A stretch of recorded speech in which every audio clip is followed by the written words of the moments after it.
Right one. Right done.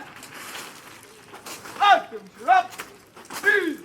Let's to the please. Yes, sir. Items up. Yes, sir. Salute.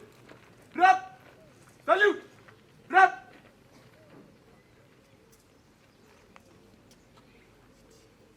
Well, left to the right feet mark. Done.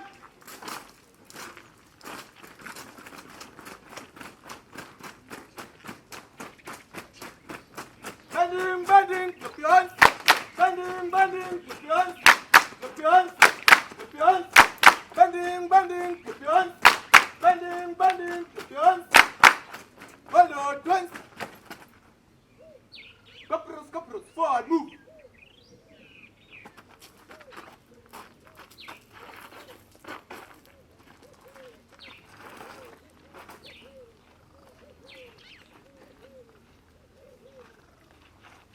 Captain duty and the bodyguard, forward, move.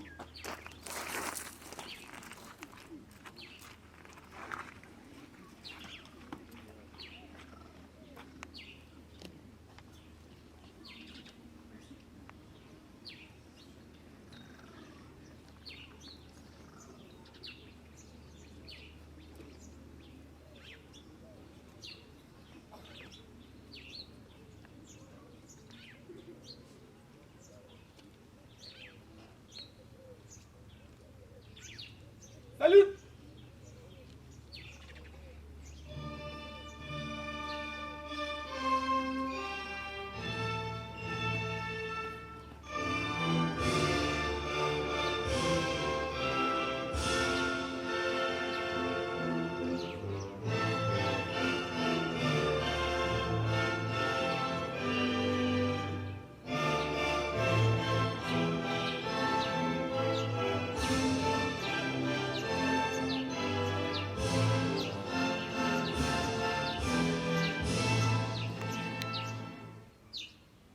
Drop. Salute.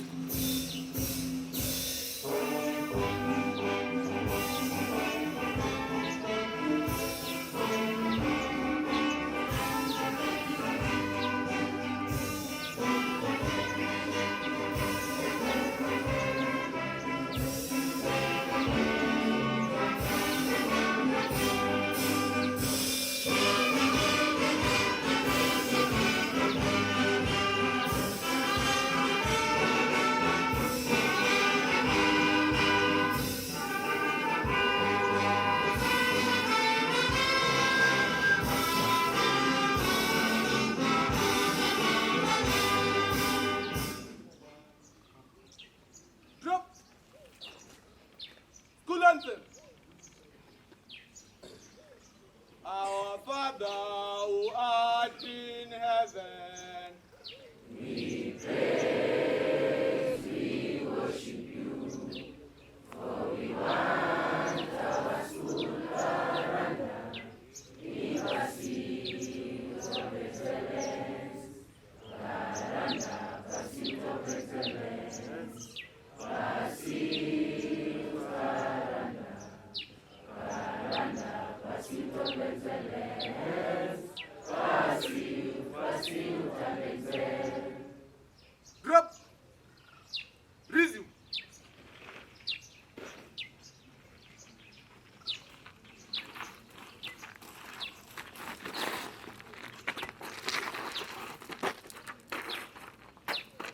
Side raise.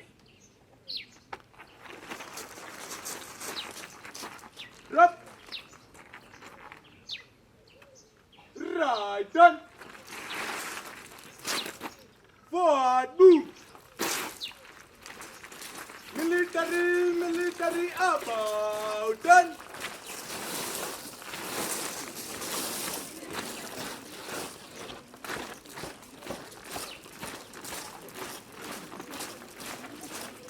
One, twice.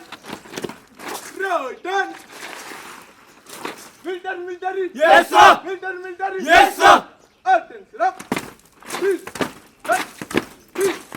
Up. Peace. Right. Up. Right. Up. Right. Up. Peace. Yes, sir. Right. Yes. Back to normal. Thank you, sir. Confusion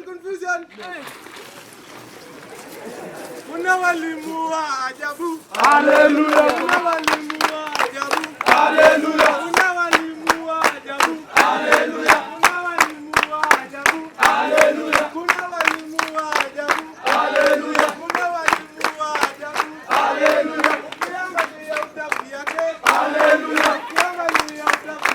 Hallelujah. Thank you, sir. All them shut up. Right done. For you.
Kuna watu wa rege huku. Wacha nione mikono ya rege. Haya, nisaidie sweta suti, nisaidie sweta yako hii. Kama wewe ni mtu wa rege, songa karibu sasa tuone biashara. Kama wewe ni mtu wa rege, wacha nione sweta. Toa sweta kama wewe ni mtu wa rege, toa sweta. Peperusha rege. Uko tayari? Hai rege. Kama kasa na dishi.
The Deputy Principal of this institution, the teacher of biology and agriculture.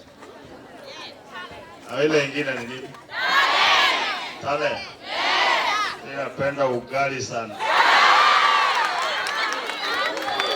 And you know, eating ugali, there are different methods. There is method A, then B, then C, then D. And Out of those 4 methods, I like D. Iwaro ugali, isn't it? Iwaro kuwa. Otherwise, allow me now hand over.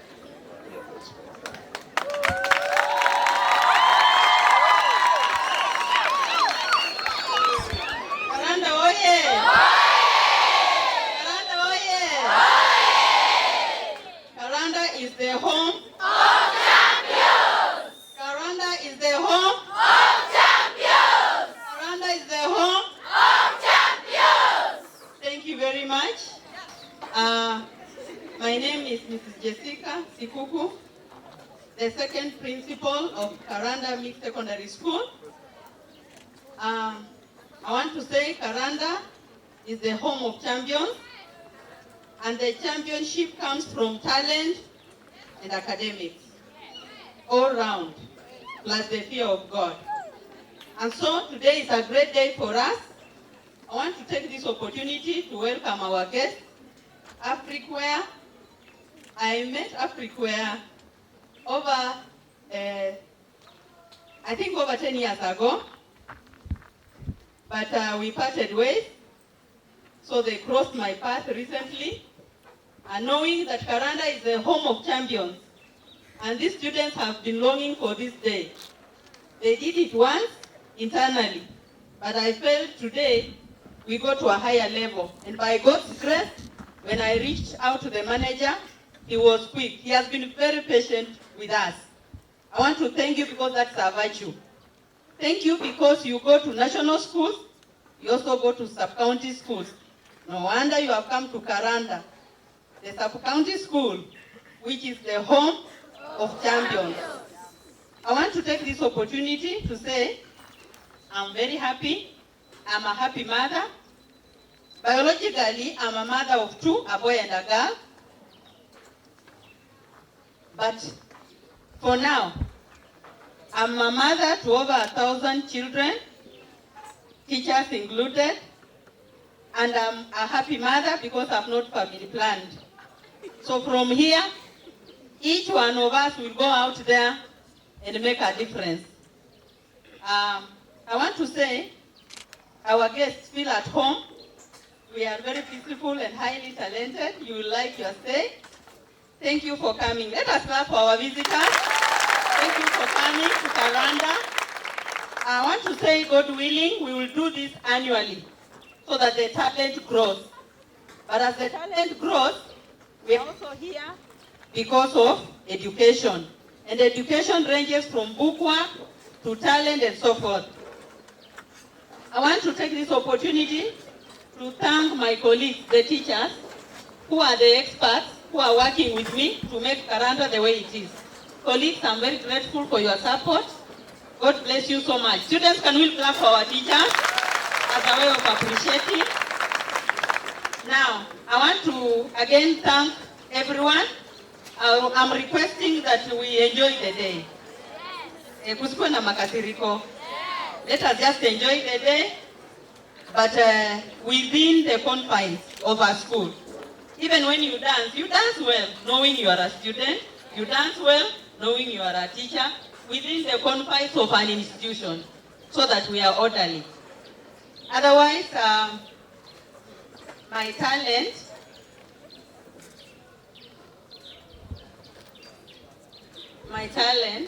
wapi mtangazaji? Hapo wapi? Elvis, where are you? Yes, madam. Elvis can tell you my talent. Come here and tell people my talent. Quickly. This man knows. Elvis, huyu principal anapenda kufanya nini? Wewe ambia watu, kama ni kwa Kiswahili, Kizungu. Kwanza tumpigie makofi kwa sababu ya talanta. Welcome. Thank you. Sema jina lako, then your talent, and then now you say what you think. Assalamu alaikum. Naitwa Elvis Uchieng. Niko katika kidato cha 4. Mimi ni mtangazaji, mimi ni mhubiri, nacheza kandanda, mimi ni mwanariadha. Nafanya vitu mingi sana. Kwa mwalimu mkuu unaongea. Mwalimu mkuu wetu ni mwalimu ambaye ni mcha Mungu, ni mwalimu ambaye anaweza toa ushauri na saha. Mara nyingi amenipa hiyo, na anapenda wanafunzi ambao wana nidhamu. Manake pia ukimwona ni mtu aliye na nidhamu, si ndio? Ni kweli?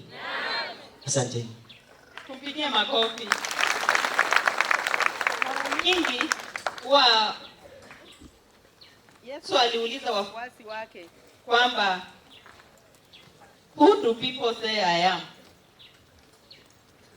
Alafu akauliza, and who do you say I am? Mimi huwa naona badala ya kungojea baada ya kuwa marehemu ndio watu waongee mambo yako, si vyema. Let people say who you are so that you can know while you live. So that is from a student's point of view. I want to ask a teacher, one teacher to volunteer. Unasema tu kile unajua.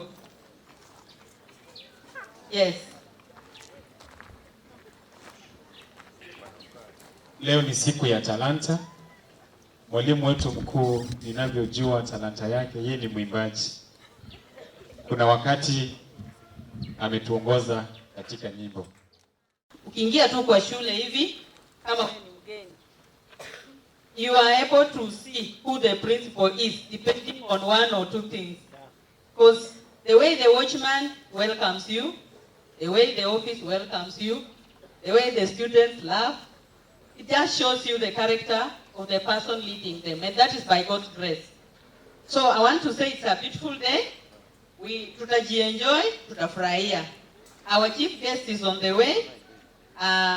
Mtu kutoka mbali, mtu wa heshima, anakuja kutangamana na sisi.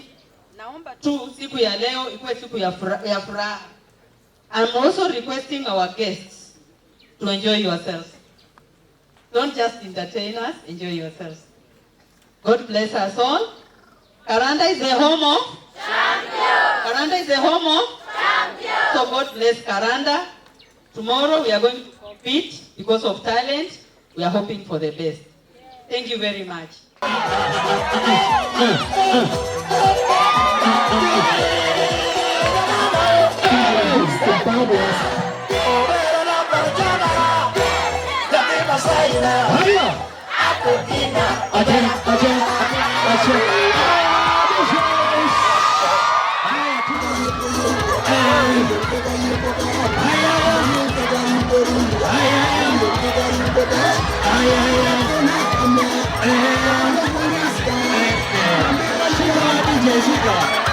Shika.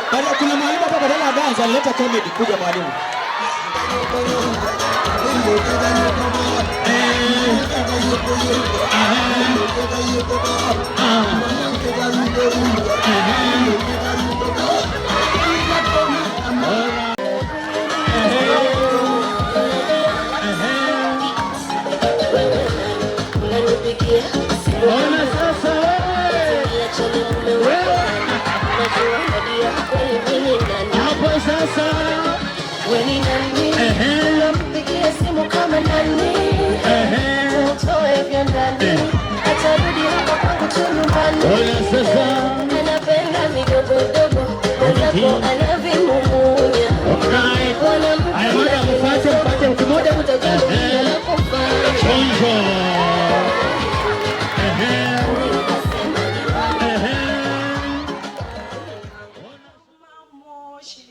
Utapita utadumu, lakini jiulize leo ni vipi utaitumia. Je, washukuru mwenye enzi ama kiburi ni chako? Wengine watangatanga hawajali mwenye enzi, lakini siku ya jupesi hautamini ni wewe. Tumikia muweza yote ungali bado mdogo, siku za usoni utakumbuka nini? Ukiwa mkongwe utafanyia nini?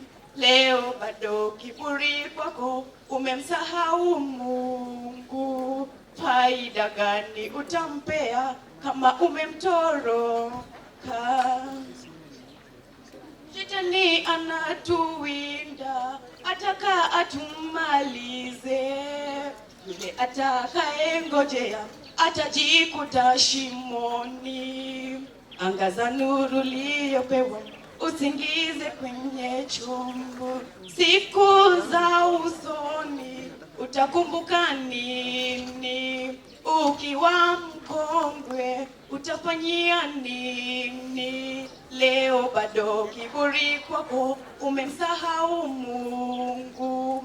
Faida gani utampea kama umemtoroka? Siku za usoni utakumbuka nini? Ukiwa mkongwe utafanyia nini? Leo bado kiburi kwako umemsahau Mungu. Faida gani utampea kama umemtoroka? Thank you. Wana umwamini Mungu, wapase sauti zao na waimbe wimbo mtamu wenye sifa na kumsifu Bwana wa mabwana. Wasiomwamini Mungu wasiimbe wimbo mpya, maana hawajui ukuu wake. Gharama ya ukombozi wetu, naomba nipewe tarumbeta, tasifini imbe sifa za ari yetu kombo asisi kutoka mikononi mwake Mungu. Nisiyestahili kuwa huru, amenipa muda kuishi tena. Aibu yangu ameondoa, na burudika ndani ya Yesu.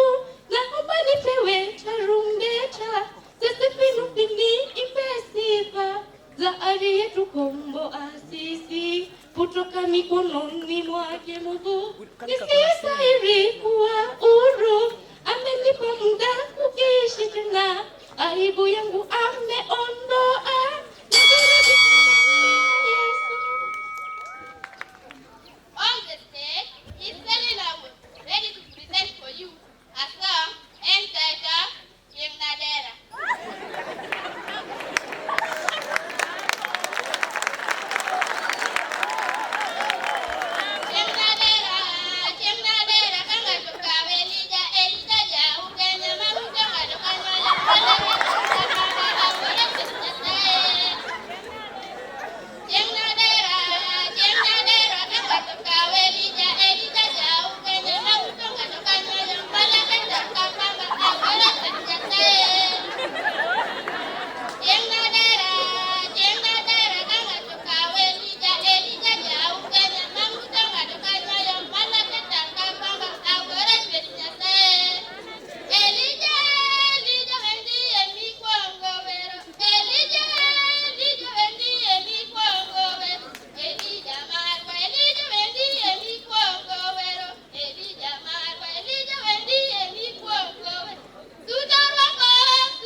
Nataka kuwaimbia, sawa? DJ.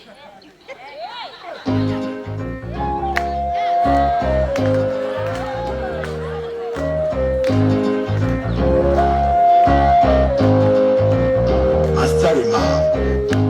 Kwa safari ndefu machozi mingi vikwazo, ila yote umenitua. Naomba penzi letu lisife kesho, ukanipa presha mawazo. Chole mama utaniua, na vile ujui kununa fundi wa kuteka. Hata sijakutekenya unacheka, oh tambua ushaniteka. Hata mbele ya chakula na nenepa my love.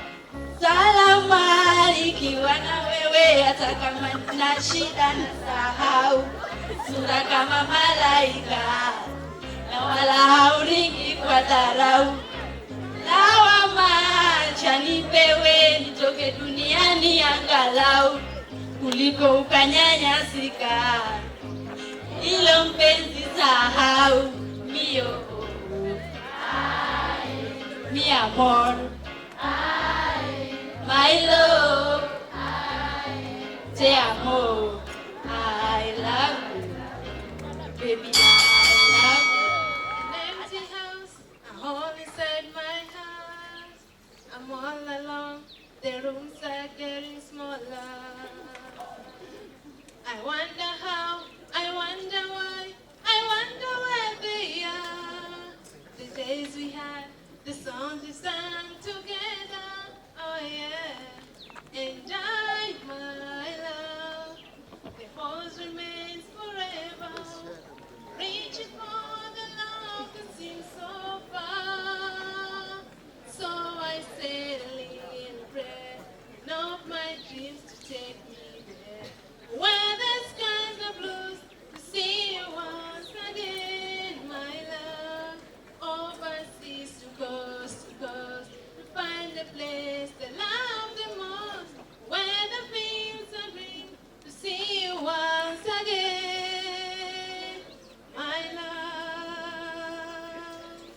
I try to read, I know the word, but nothing in my place. But I can't stop to keep myself from thinking, oh no. I wonder how, I wonder why, I wonder where they are. The days we had, the songs we sang together. Thank you. Wow. I made it through, but I don't know how I did it. I made it through, but I can't tell how I did it. But one thing I know, Jehovah took it over, and that is how I made it through. I made it through, but I don't know how I did it. I made it through, but I can't tell how I did it. But one thing I know, Jehovah took it over, and that is how I made it through. I made it through the storm, through the fire. I made it through the darkness, but I can't tell how I did it. But one thing I know, Jehovah took it over, and that is how I made it through. We made it through, but we can't tell how we did it. We made it through, but we don't know how we did it. But one thing we know, Jehovah took it over, and that is how I made it through. You made it through, but you can't tell how you did it. You made it through, and you don't know how you did it. But one thing I know, Jehovah took it over, and that is how I made it through. And that is how I made it through. Yangu yote namalizika, mie nitalala na nani, na wewe unaenda. Mie mpaka ni mawazo, mie mpaka ni kuwaza waza, wewe unaenda. Kama ile njia yako enda, kama ni maisha yako fuata, we dada Raylon, Raylon, Raylon, Raylon, if that's the way. Rain, Lord, if that's the way. Rain, Lord, if that's the way. Mie mpaka ni mawazo, mbona waniacha? Wewe unaenda,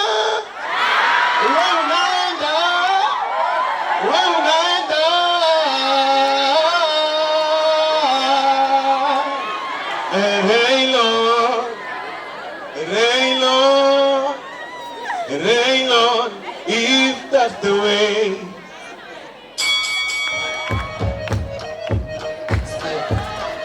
Hizo until utobadi wasikia badi zori bana magwangi wezi kanga mleta gode na majani jabati ban godi na mabonge mena sababu andi za bash kule kule kwa kinyambi ina bigi bisi tupake za rangi leta ublan hapo kudo pigwa roi ikiten tukisonga za wajabi uska kodi libya mone hizi zaza buka ini time kudunga za anati kunga na matali batunda lendo la bazunga junjo patuya tikabia kiduka kasa yole wezitel kumbudu talante mevibudi wezifel Just short tracks today. wezifel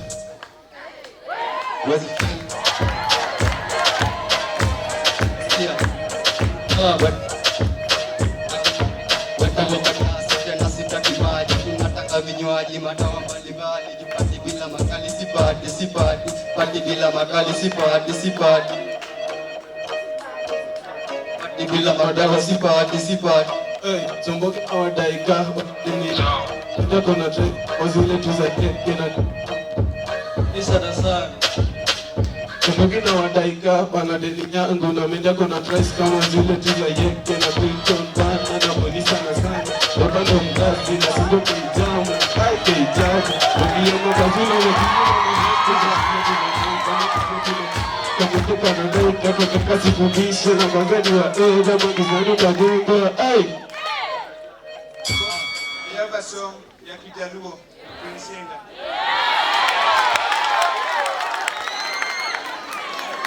Seche moko wende mamit Gera moro malayo mandume pini winjie Akoni seche moko wende mamit Gera moro malayo mandume pini winjie Ediongoze malo Akoni seche moko wende mamit Gera moro malayo mandume pini winjie Katandalo kinde maluoro Idoko wenda mawero pilembas na ma Jaber kindegi osiepa Emasebedo karito pile kaduoki Yesu Ochopani ero kendo ma Ano kada parandirio Donge na yeri kendo Donge mana duto kangio ma Onge moro mosega era kakiera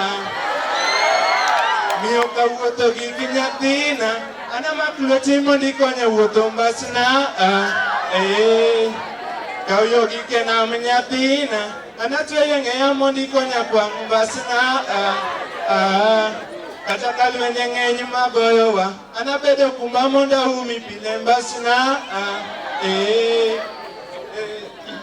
Kani bedi nitiere ngima machielo Makawuoke piny kana manyi kendo mbasna Namanyi kendo wadagie Namanyi kendo waere Namanyi kendo watugie Jaber kindegi osiepa Emasebedo karito pile kaduoki Yesu John, ningependa kukuuliza kwamba mambo ya masomo siku hizi unaionaje? Imekuwa poa, wote wanafunzi wamethibitia vile inavyotakikana.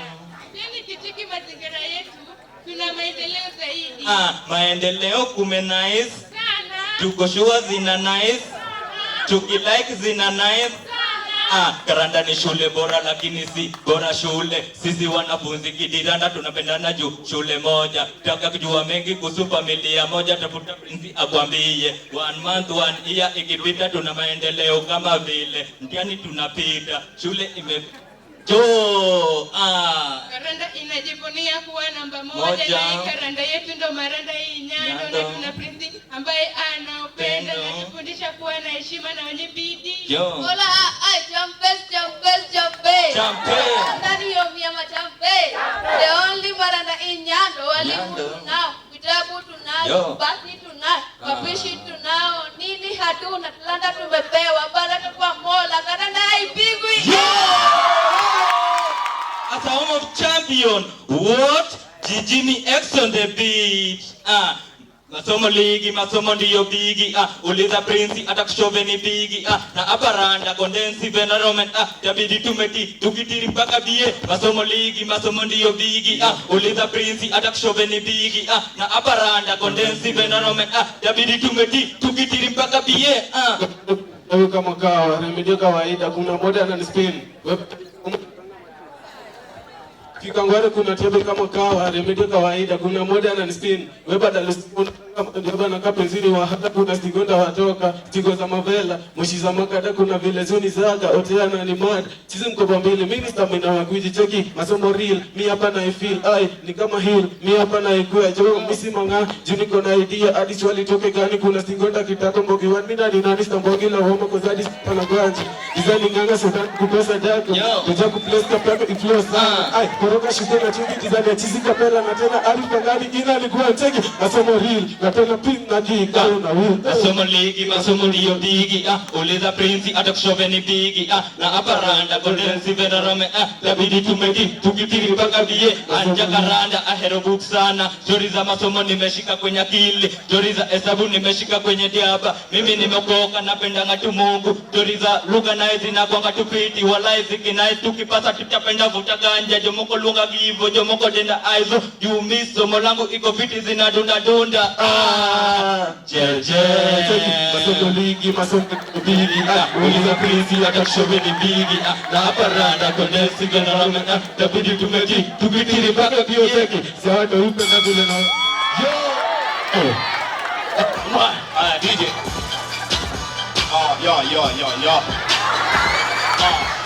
Mimi ndio gada, class teacher wa 3K4, class ya wasanii. Karanda, tunatoka Randa, tumekuja kuwahanda. Kutoka Jakaranda, Dandora hadi Karanda.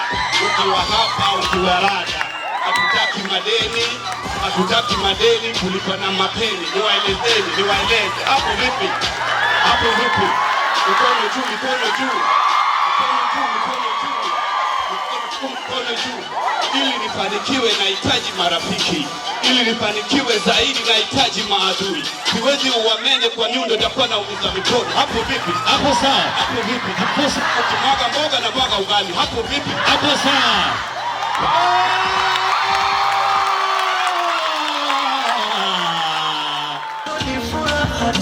Race contestant tag number 1. Contestant from Mr. Karanda 2024. Alafu nyuma kidogo, wanafunzi wa TV tusogee nyuma kidogo, mtaanguka wasanii kwa macho. Asante zaidi, contestant tag number 1.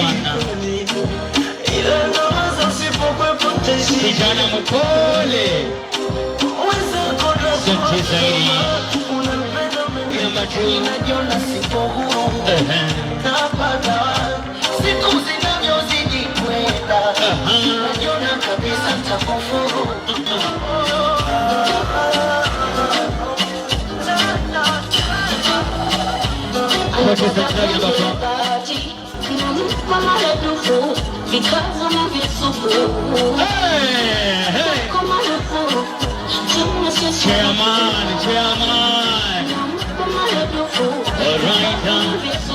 Anasema anahamia kwangu milele, anahamia kwangu milele, That is contestant tag number 7. Contestant tag number 7. Ona sasa. Haya. Mama yao. Ewe.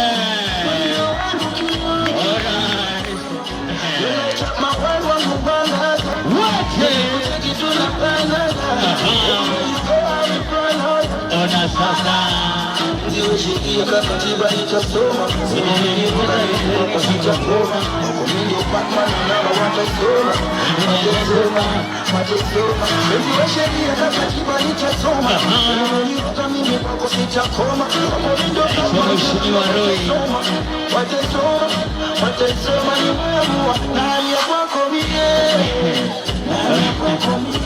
Professor Sagamba Professor Sagamba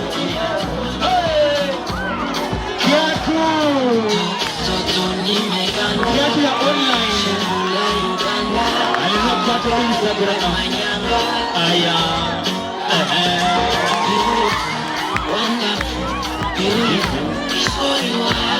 Beautiful, wonderful, beautiful. Can I look at you? Can I be with you? All right,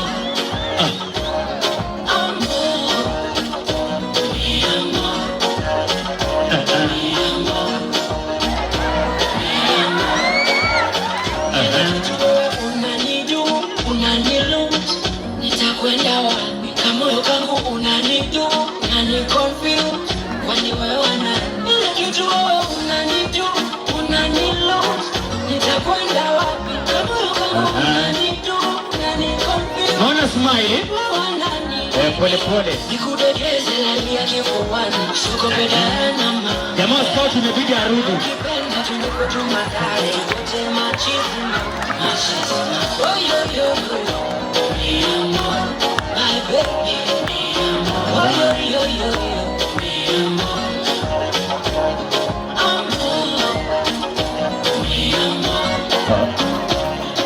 Anasemaga kwa kizungu susi. Na wacha nikuulize. Unaweza nyenda nyumbani ama wewe unaonaje? Ya uko serious wewe. Sasa unamaliza unamaanisha tuache hii pombe hapa bwana? Hapana. Bwana, unamaanisha nini? Wewe mwaga hiyo kitu kwa chupa alafu tuende. Hadi ni mwage kwa chupa. Heri hiyo sasa bwana. Juu hii pombe siwezi acha hapa mimi. Najua hii pombe. Hii pombe bwana. Wacha tumwage kwa chupa tuende nyumbani.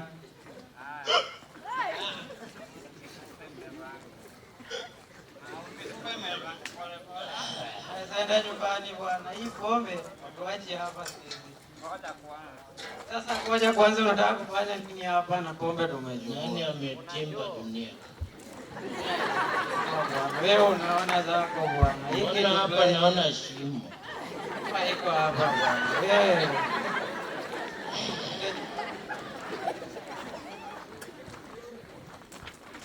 Sasa poa sana. Kwaje? Niko bie. Okay. Naitwa Angelina. Mimi ndio Lilian. Oh. Wewe unatoka hii side? Hiyo side kumbe unajua? Naona unaenda kwa soko. Si tunaweza enda pamoja? Tunaweza enda.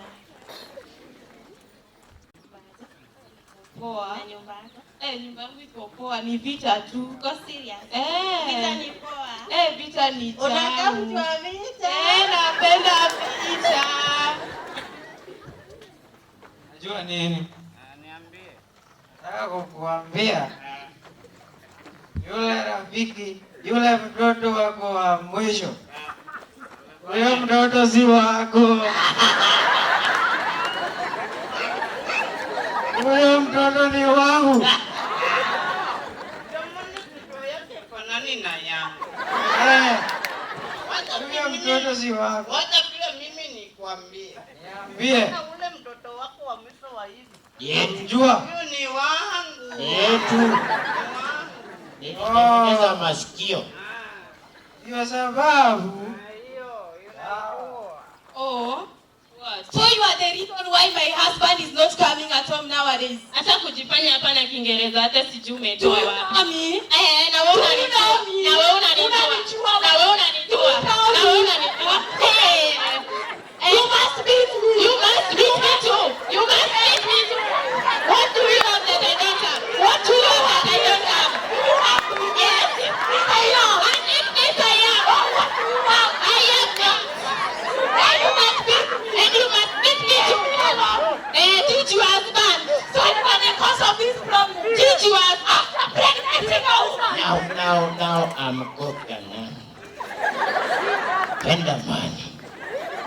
Huyu we, ona macho yake. Bibi gani uko hapa?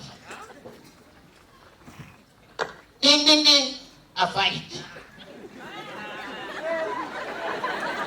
Hamwezi, acha. Enda. Piga hii macho yako, naona ishatoka. Kwenda huko. Wewe, enda nyumbani.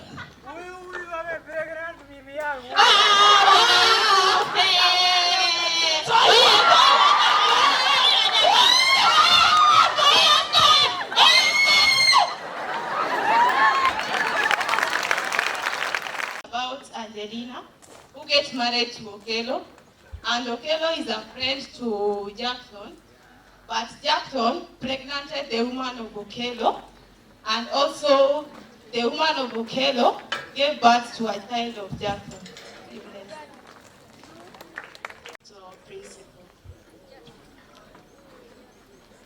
She walks like a model, because she is our role model. With her dressing ever questionable, her intentions unquestionable. The smile on her face reveals it all. Jessica is here to give us all. Our school features and lives model. With her movements from right to left, are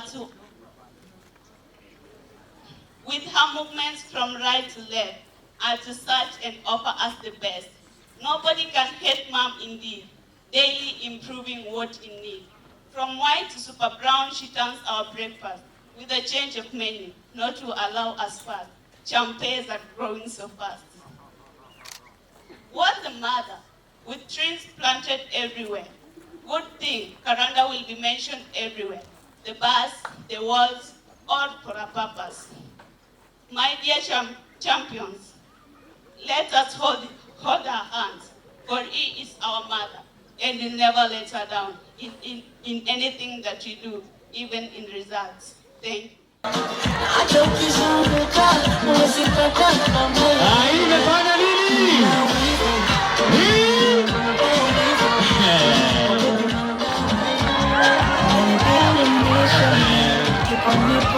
Ona sasa watu za kutembea kwa leki juu. Nafulosha ulipo casual wear. Ona sasa uko serious na maisha, uko serious na maisha. We are sorry. Ona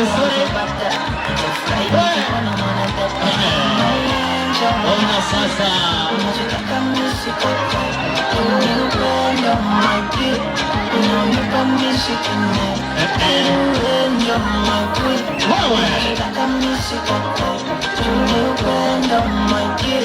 ona sasa kumbe mkikunywa uji mnakuanga na vitisho sana. Uji ya buluka ni maziwa, sukari. Kote sanchwa gudamba sanchi zaidi. Madam Principal, kwani uji umekamo nini jamani? Ona energy.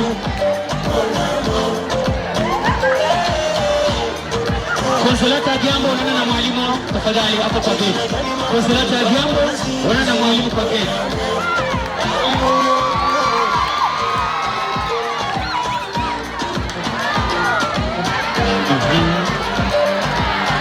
Konsolata number 14. Ona sasa.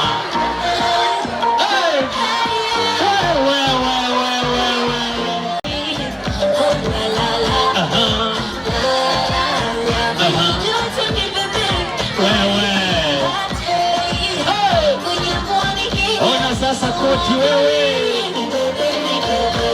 Ona.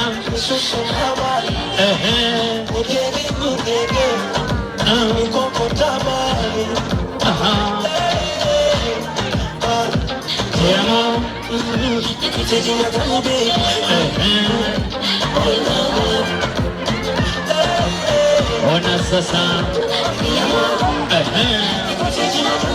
Asante zaidi.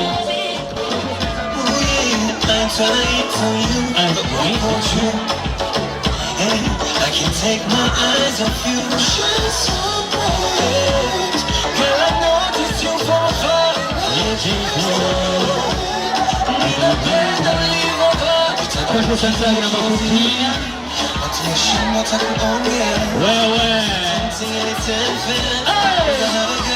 Inaitwa begi.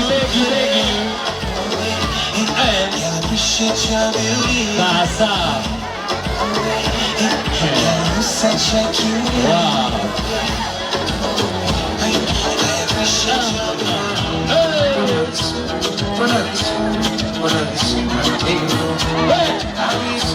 Mshipi ya TikTok. Chonjo prologi chonjo. Kiatu chonjo. Wachakoya. Coaches and flag number 1. Running to you. I'm running to you. Running to you. I'm running to you. Running to you. I'm running to you. Running to you.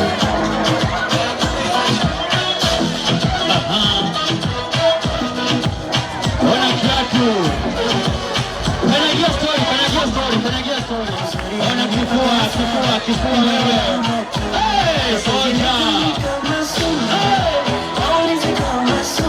Mklabu umegunga.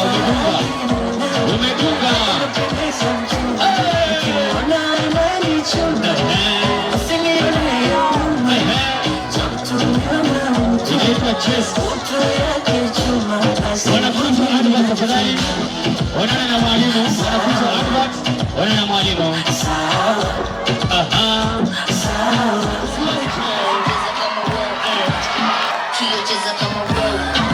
sasa.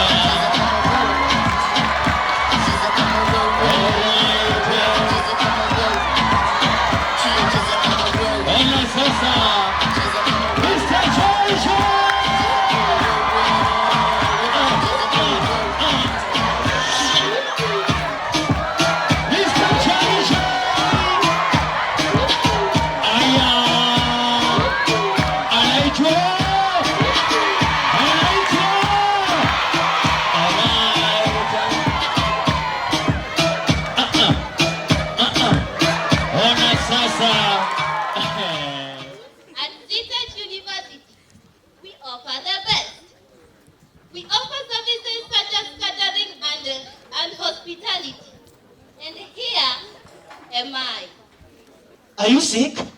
Sure, you are. Here I am, a doctor who trained at Zitek University, ready to help you. East, west, north or south, news spread. This is done by the media personalities. Zitek University offers the best opportunities to become one. Here I am, a proud product of Zitek. Technology, computers, and all your smart devices is the way to go. I went to Zitek University, and this now I became a technician. Thank you, Zitek. Geography teaches us about the earth. I once enjoyed how my teachers taught geography. I went to Zitek University, and today I teach geography, my passion. Thank you, Zitek. Crime here and there, and you need somebody to defend you? I thought so. Going at Zitek University, gave me an opportunity to become the best lawyer. Here I am. Having cleared my first form, I always wanted to handle money. Going to Zitek University made me a banker. Thank you, Zitek. Wow.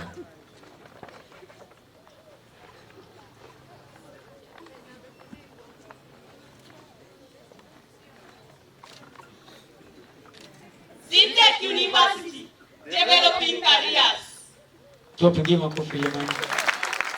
Before I go to compressor, there is something that I want to remind us here in Purify.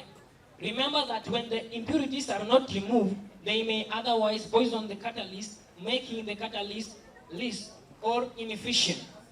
Therefore, we'll go to the next part, that is compressor, as you have seen, you have written here. In this chamber, we are having a pressure of 200 to 500 atmospheres. and this is the place where nitrogen gas and hydrogen are compressed together so that they may react. Yeah, thank you. As he has said now, due to time, just move very fast. Now, can you take us through what happened to the heat exchanger? Thank you so much. And we are also having heat exchanger. And as you can see, in the heat exchanger, the temperature that are required to attain a suitable reaction process is 400 degrees Celsius to 500 degrees Celsius. Now, due to, we'll just move directly to the catalytic chamber. Now, this is where we go as a step by step now, as our lesson is getting interesting. Jackson, tell us what happened to the catalytic now, chamber. in catalytic chamber, as you can see here, this is where now the nitrogen, please, I want you to be keen and don't miss this part. This is where nitrogen gas and hydrogen now react to form ammonia. And remember, in catalytic chamber, we are still using a catalyst which is finely divided ion, but now it is promoted by aluminum oxide. Yes. Thank you. As he has said, aluminum oxide. We have so many functions which are taking place there, but now, I'll just digest it so simple. Now, let us go to the condenser and see what happened to this ammonia that you're talking about. Now, in condenser, it is where now the ammonia formed are passed and packed into containers. But remember, in catalytic chamber, there are some unreacted nitrogen and hydrogen gas. They are recycled back to the catalytic chamber. And there are some advantages of recycling. I would like Brian to tell us at least one or two. Thank you. The reason as to why we are recycling back our raw materials, remember, nitrogen and hydrogen, this is because to reduce the wastage. And another reason as to why we are recycling them back is to reduce the cost of production. As you know, any industrial process which is taking place, it's always cost expensive. Just Jackson. Okay. Now, we would like to take you through some uses of ammonia. Or, we can put it this way, in that industrial or plants located near harbor process. I would like Brian to just mention some of the uses as we proceed. Now, as I said, uses can be also plants which are located near industrial process of manufacturing of ammonia. Now, the first plant that can locate near ammonia is manufacture of fertilizer. Jackson, tell us please more about it. Yes. You know very well that ammonia is used as a fertilizer, a nitrogenous fertilizer. For example, we are having ammonium sulfate. That's why fertilizer industry might be located near what? Ammonia. Yes. Another reason is manufacture of sulfuric 6 acid, manufacture of nitric 5 acid, which is also known as Ostwald process. Yes, thank you so much. Ostwald process. You know, ammonia is used as a raw material in manufacturing of nitric 5 acid, and that's why Ostwald process, it is located near harbor process. Now, thank you. But before, remember that everything good has always its negative effect. Now, we just want to look at some of the pollution that this ammonia normally causes to our beloved and our nature environment. One of the pollution that ammonia leads to environment is that any industry which is always decided to be established, it wasn't located near a water source. Isn't it, Jackson? Yes, it is true. And remember that these industries need to wash their machines, need to recycle all their production costs, isn't it? Anytime that an industry is located near water, the discharge wasted they may be discharged into the water bodies, e.g. like river, lakes, which can lead to death of aquatic animals. Yes, Jackson. Okay, thank you so much. Kwa majina ni Douglas Mwangi, 4K4, 4K2. Siku ya leo ningependa tuguzie tamthilia ya Bembea katika Kiswahili. Ni kweli katika Nyanza watu wengi wapendi Kiswahili, wanasema kuwa Kiswahili, but ningependa kuonyesha kuwa Kiswahili ni rahisi kupitia mtindo huu. Nimeweza kuchora mchoro huu ili muweze kuelewa Bembea ya maisha, tamthilia ya Bembea ya maisha, ili usiweze kupitwa na alama 20. Je, bembea ni nini? Bembea ni kifaa ambacho kinatumiwa na watoto kuchezea, wakati mwingine huenda juu na kurudi chini. Pia inapoenda juu hukuwa usukumwa na mtu. Ufaafu wa anwani katika tamthilia ya Bembea. Tamthilia ya Bembea, katika tamthilia ya Bembea maisha imesairiwa kama Bembea mnayoiona hapa. Bembea wakati mwingine huenda juu na kurudi chini katika maisha ya wahusika katika tamthilia ya Bembea. Tunaweza kuona Sara na Yona, maisha yao yanaweza kwenda juu, au Bembea maisha yao inaweza kwenda juu baada ya wao kupata ndoa na kufurahia, lakini baada ya muda bila kupata watoto katika kipindi kirefu cha ndoa wanakosa. Bembea maisha yao inaweza kurudi chini. Pia tunaweza kumpata Bunju, anaweza kuisukuma Bembea ya maisha ya Neema kwa kumsaidia kuwasomesha dada zake ambao ni Asina na Salome, wanaweza kusoma hadi chuo kikuu na kumaliza, na pia anaweza kumsaidia Neema waweze kuwajengea wazazi wake nyumba ambao ni Yona na Sara. Nikiguzia wahusika wa tamthilia ya Bembea kwa kifupi, kuna wahusika ambao ni wahusika wakuu, ambao kuna mhusika wa kwanza ambaye ni Yona, unaweza kumuona Sara na Neema, pia Bunju. Tukiangalia katika maudhui, kuna maudhui mbalimbali inayojitokeza katika tamthilia ya Bembea kutokana na wahusika wa tamthilia. Tunaweza kujionea kuwa kuna maudhui ambayo inaweza kujitokeza pale, maudhui ya magonjwa. Pale Sara anaweza kugonjeka kutokana na kipigo anachopigwa na mume wake Yona. Pia kunajitokeza maudhui ya umaskini. Pale Yona wanashindwa kuwaelimisha watoto wao ambao ni Asna na Salome, inabidi wasaidiwe na Neema na Bunju hadi chuo kikuu, na pia wanabidi wajengewe nyumba na Neema mtoto wao kwa kuwa ni umaskini. Pia maudhui ya utamaduni inajitokeza pale. Katika jamii ya kina Sara na Yona, wanadhamini kuwa mtoto wa kiume, familia haiwezi kamilika bila mtoto wa kiume. Wakati Yona na Sara wanapata watoto watatu wa kike, wanasutwa na kukejeliwa na jamii. Pia kuna migogoro inayojitokeza ambayo ni maudhui ya migogoro inajitokeza katika tamthilia ya Bembea. Pale tunaweza kuona jamii inaweza kuwakejeli na kuwasuta Yona na Sara kwa kukosa mtoto wa kiume. Pia kunajitokeza maudhui ya malezi. Pale Bunju na Neema wanaweza kuwasomesha na kuwaelimisha Asna na Salome. Pia tunaweza kujionea maudhui ya ulevi. Pale Yona baada ya kukejeliwa na kusutwa na jamii, anaweza kuingilia pombe na kulewa na hata kumpiga bibi yake, na ndiposa anapatwa na maradhi ya moyo. Kwa kifupi zaidi, nilikuwa nataka tu kuwaguzia utamu ulioko katika tamthilia ya Bembea, pia kuonyesha Kiswahili ni rahisi na tunaweza pita sote. Huyo ndo utamu wa Bembea, na sina mengi, ni hayo tu. As here, we have the skin. As you all know, the skin is the largest part of human body. And this side we have the circulatory system. We first start with Mike, who will take us through the circulatory system. Hello, good afternoon. Afternoon. Yeah, I'm Michael Ahero from 4K2. I have a presentation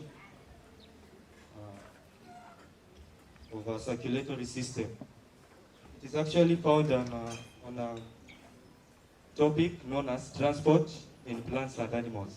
But this is transport in animals. Now, in Form 2, the first topic, which is transport in animals. Now, in the circulatory system, we have got the heart. The heart is a special organ found within the body, which perform a very specific function of transporting blood, oxygenated blood, to all parts of the body. Now, the blood that has been used in the body is known as deoxygenated blood. Now, as you can see the structure of the heart, we have got the heart, which is divided into two parts. We have got the deoxygenated part and oxygenated part. Now, in the oxygenated part, we have got right auricle. Then we have got the right ventricle. We have got the semilunar valve, the pulmonary vein, pulmonary artery, the pulmonary vein, the aorta, the left auricle, and the left ventricle. We have got the tricuspid valve and the bicuspid valve. Now, to be brief, I'm going to explain how the heart is simply adapted to its function. Before I start to explain, now the blood that has been used in the body is known as deoxygenated blood. Deoxygenated blood enters the heart through the vena cava. Then from the vena cava, it goes to the right ventricle via the right auricle. Then from the right ventricle, it pumps the blood to the lungs via the pulmonary artery. Then from the pulmonary artery to the lungs, where the blood is going to be reoxygenated. Because the blood is deoxygenated and it needs oxygen so that it may be pumped back to the heart and then to the body. Now, after the blood has been reoxygenated from the lungs, it flows back to the heart through the pulmonary vein, then from the pulmonary vein to the left auricle, then to the left ventricle. It is always said that on the left side, it is thicker than the right side because it pumps the blood to all parts of the body at a higher pressure. Now, we have got the left ventricle, which pumps the blood via the aorta to all parts of the body. Now, in the left side of the heart, we have got the semilunar valve, which prevents the backflow of blood. Then after that, after the valve, semilunar valve prevents the backflow of blood, then the blood will be transported to all parts of the body. Now, the heart is bounded with a fat layer, which acts as a shock absorber. Another function, the heart has got a semilunar valve, has got a bicuspid valve on the left side, has got a tricuspid valve on the right side, which prevents the backflow of blood. Also, the heart has got a coronary artery, which supplies nutrients to the heart. Now, as you can see, the heart has got a special function or role to perform in the body. And heart is a special organ which is not being controlled with any other part. Thank you. Thank you for that, Michael. At least we have learned something on the circulatory system. Now we come back to the skin, and Aluso will take us through the skin. Okay, good afternoon, everyone. Good afternoon again. Okay, today we are going to learn about the skin, which is the outer part of the body, this one. And it is the largest part covering the human body, as you can see. And we have a picture of the skin here. This one is the hair. And I know some of you have the hairs on the skin, and you can feel it. And the skin is divided into 3 layers: the epidermis, the dermis, and the hypodermis. Now, the outer layer, which you can see, is the epidermis, and it contains 3 layers: the conified layer, the granular layer, and the malpighian layer. The outer layer, which protects your body from mechanical damage, is the conified layer. And for example, when you are walking and you are pricked by a thorn, it's the conical layer that will prevent you from getting injured. And I can see most of you now are putting sweaters on their head. That is another function of the skin, because the skin has nerve cells that detect changes in the environment, such as cold, warm, and you are putting those sweaters on your head so that you may prevent excess heat loss from your body and also maintain the internal temperature balance. And some of you have moved from where the sun was to the shades because you have felt the heat, and the skin is what is detecting that heat into and takes the impulses to the central nervous system, which consists of the brain and the spinal cord. And today I'm going to take you through the adaptations of the skin, which is an essay question worth 20 marks. And I'm going to be brief so that those who are in lower classes can understand, okay? Okay. Right. So we are going to begin. The skin has the conified layer, as I had said before, which is the outer layer, which consists of dead cells, which protects the body from mechanical damage, followed by the granular layer, which is the inner. You cannot see it, it is on the inside tissues. It's made up of living cells, which are actively dividing to give rise to the conified layer. And another layer, the third layer, is the malpighian layer, which is also made up of living cells, which also give rise to the conified and the granular layer. And as you can see, most of us Africans, we are black. This is due to the melanin that is composed in our skin that gives you the characteristic dark color. As you can see, the white, they have white skin, which means they lack the melanin, okay? Now that's the difference between those people who are living in Africa and those who are living in the US and the Western countries. Again, another function of the skin, I had said before, the skin has nerves. They are called the sensory neurons, which detect changes in the environment, such as cold, warm, and even when there is rain. And the skin, when these impulses are detected, they are taken to the central nervous system, which take the appropriate reaction.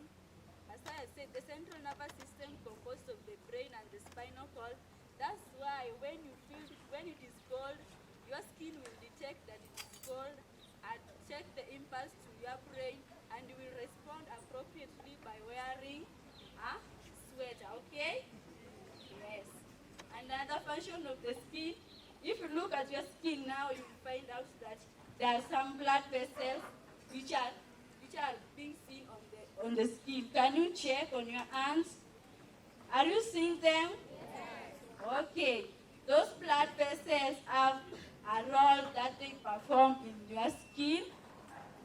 When it is hot like this, they move to the surface. That's why you can see them, so that they can conduct excess heat away from the body, hence regulating your body temperature, okay? Yes. And now, as you can see me, what am I doing? I am sweating. Okay, I'm sweating. This is another function of the skin. The skin has sweat glands, which secrete sweat which help in your body temperature regulation. This sweat, when you observe, even after 10 minutes, you see that it is nowhere to be seen, and you don't know where it has gone to, right? You will not know where it has gone to. This is because the sweat absorbs latent heat from the body and evaporates into the atmosphere, hence cooling your body. All right? Another function, I had told you the reasons why Africans are black and the people who are living in US and the Western countries are white in there. Okay. So, because you have melamine, and this melamine protects you from you have melanin, and this melanin protects you from the ultraviolet rays of the sun. That's why you can see that you may sit in the sun, but your skin is not getting burnt. This is due to the melanin that protects you from the ultraviolet rays of the sun that may cause skin cancer.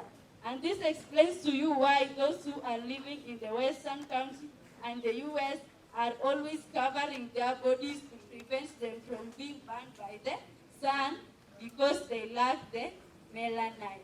All that we have done on behalf of our biology teachers in the school, led by our one and only ma'am, Madam Principal Jessica Sikuku. Thank you. You are geographers. I, Dorothy Etienne. I, Veronica Atieno. I, Cliff Odhiambo. I, Rodi Okacho.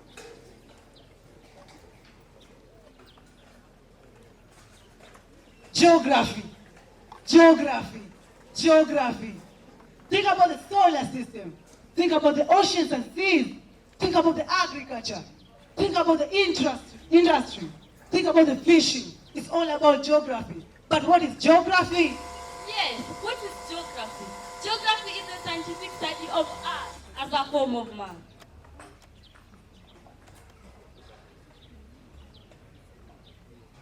We have two main branches of geography. One is practical geography and human geography. Yes, many theories have come to explain the origin of continents. We have the continental drift theory, we have the Platonic theory, but only one stood up, and that is continental drift theory. Yes, continental drift theory, which states that initially Earth was single sunlit landmass called Pangaea, which was surrounded by a huge ocean called Pantalasa, whose floor was a mass of similar layer. However, due to gravitational force, Pangaea broke up into two to form Laurasia and Guadanaland. Laurasia drifted to the north, while Guadanaland drifted to the south. Yes, yes, yes. While during the Mesozoic period, Laurasia broke to form the northern continents, which form Asia, Europe, North America, while Gondwanaland formed the southern continents, which form the Africa, Antarctica, South America.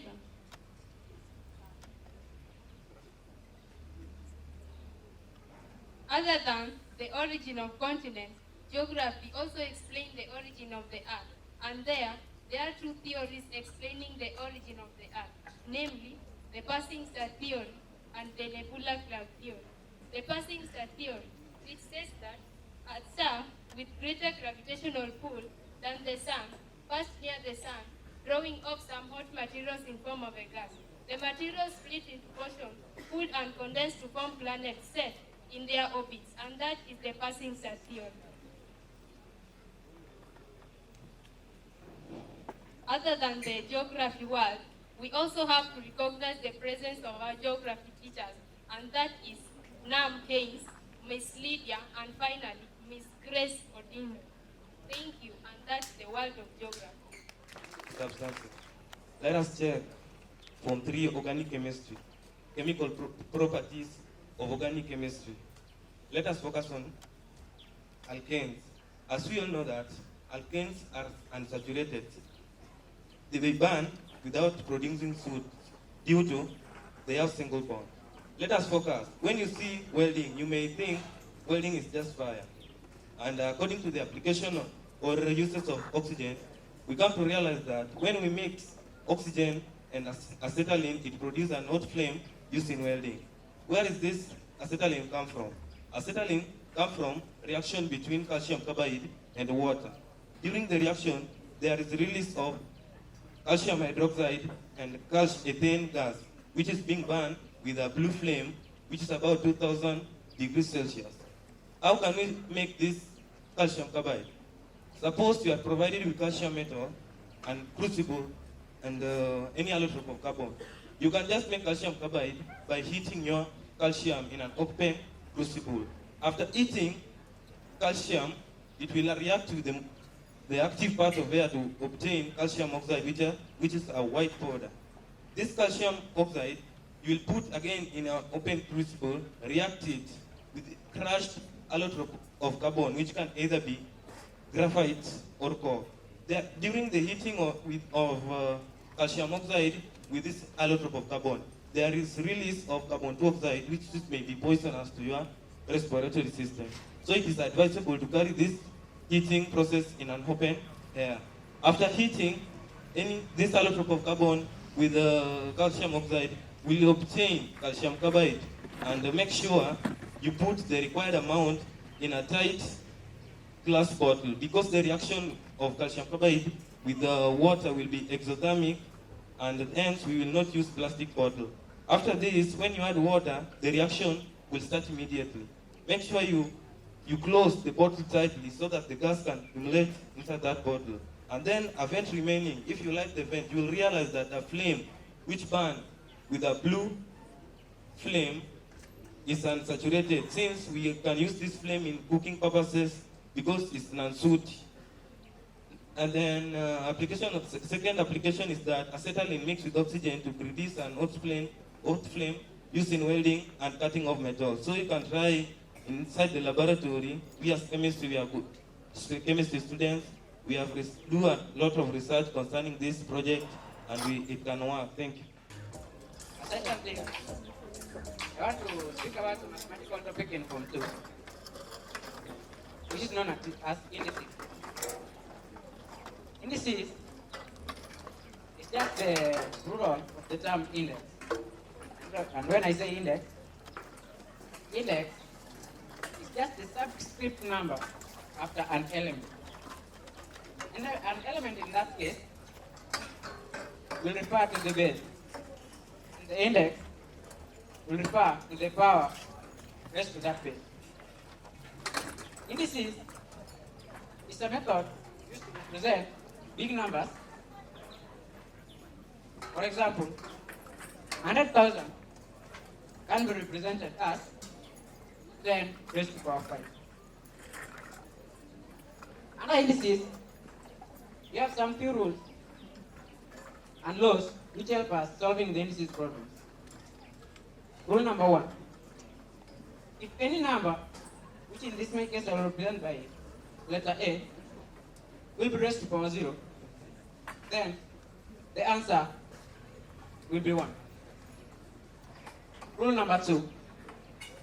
If any number will be raised to a negative index, then the answer will be 1 of that number raised to the index.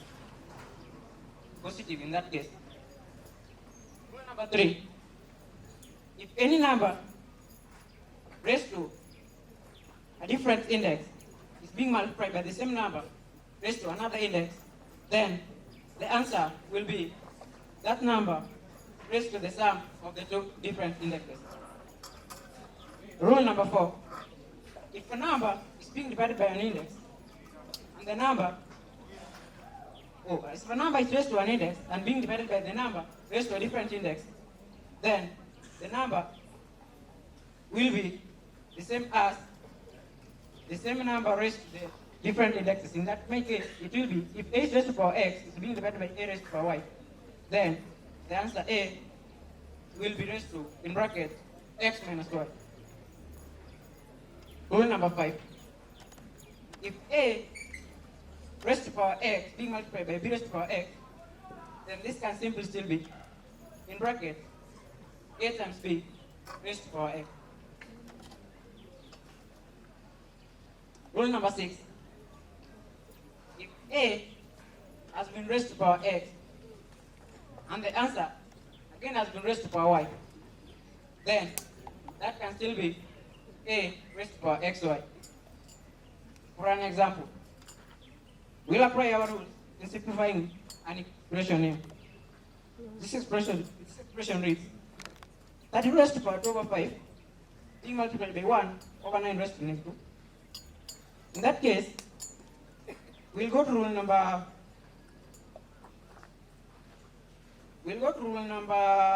6 in my case, which says if a is raised to x and also raised to y, then it can still be a raised to xy. If 32 has been raised to 2 over 5, this is the same as 32 raised to 2 being multiplied by being raised to the same power 1 over 5. Which if you multiply in that case, will still bring you back to 32 raised to power 2 over 5. If you simplify that case, we'll find that 2 raised to power 2 in bracket 1 over 5 being multiplied by 9 raised to negative 1. Since 9 has been raised, since 9 is over 1, we'll apply rule number 2, which says if a number is raised to negative, then that can still be represented as 1 all over that number raised to the power, which now in that case will be positive. After doing that case, we'll be having 1 over 9 will be 9 raised to negative 1. And we were told that 1/9 has been raised to negative 2. It will be negative 2 times that negative, which applies to roll number 6, negative 2 times the negative 1, which you have raised to power 9. Which, negative 2 times 9, which you have raised to negative 1. In that case, it will be negative 2 times that negative 1, bringing us 9 raised to power 2. And that's 2, as you know, that 2 can be still represented in this form as 2 raised to power 5. It will be that 2 times 2, then we multiply by, that 2 we will multiply by our outside the power, which was 1/5. It will be that 2 raised to power 2 times 1/5. In that case, 32 will be 2/5. Will be 2 times 5 will give us 10. If you multiply 10 by 1/5, will give us 2. And that will give us a product of 2 raised to power 2. And hence, we have simplified our equation that 2 is 2/5 multiplied by 1 over 9 raised to negative 2 to give us 2 raised to power 2 times 9 raised to power 2. And that's the end of my presentation. Thank you.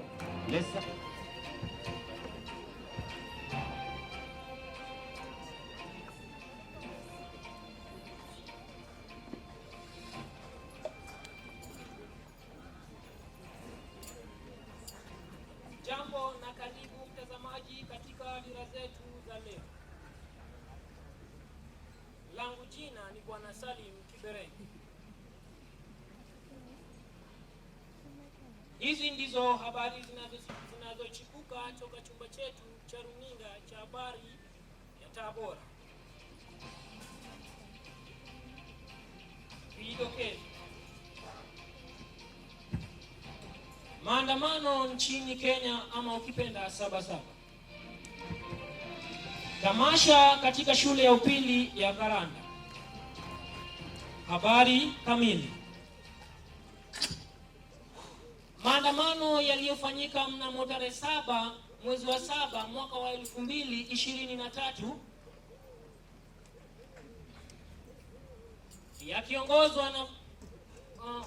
yakiongozwa na kinara wa Azimio la Umoja Bwana Raila Odinga. Tetesi zinaashiria ya kwamba chanzo cha maandamano kufanyika ni kwa sababu au ni kutetea haki za raia pamoja kuirai serikali kushusha bei ya bidhaa humu nchini, kwa kuwa familia nyingi zimeweza kuathirika na kukosa hata chakula baada ya bei ya bidhaa humu nchini kupanda maradufu.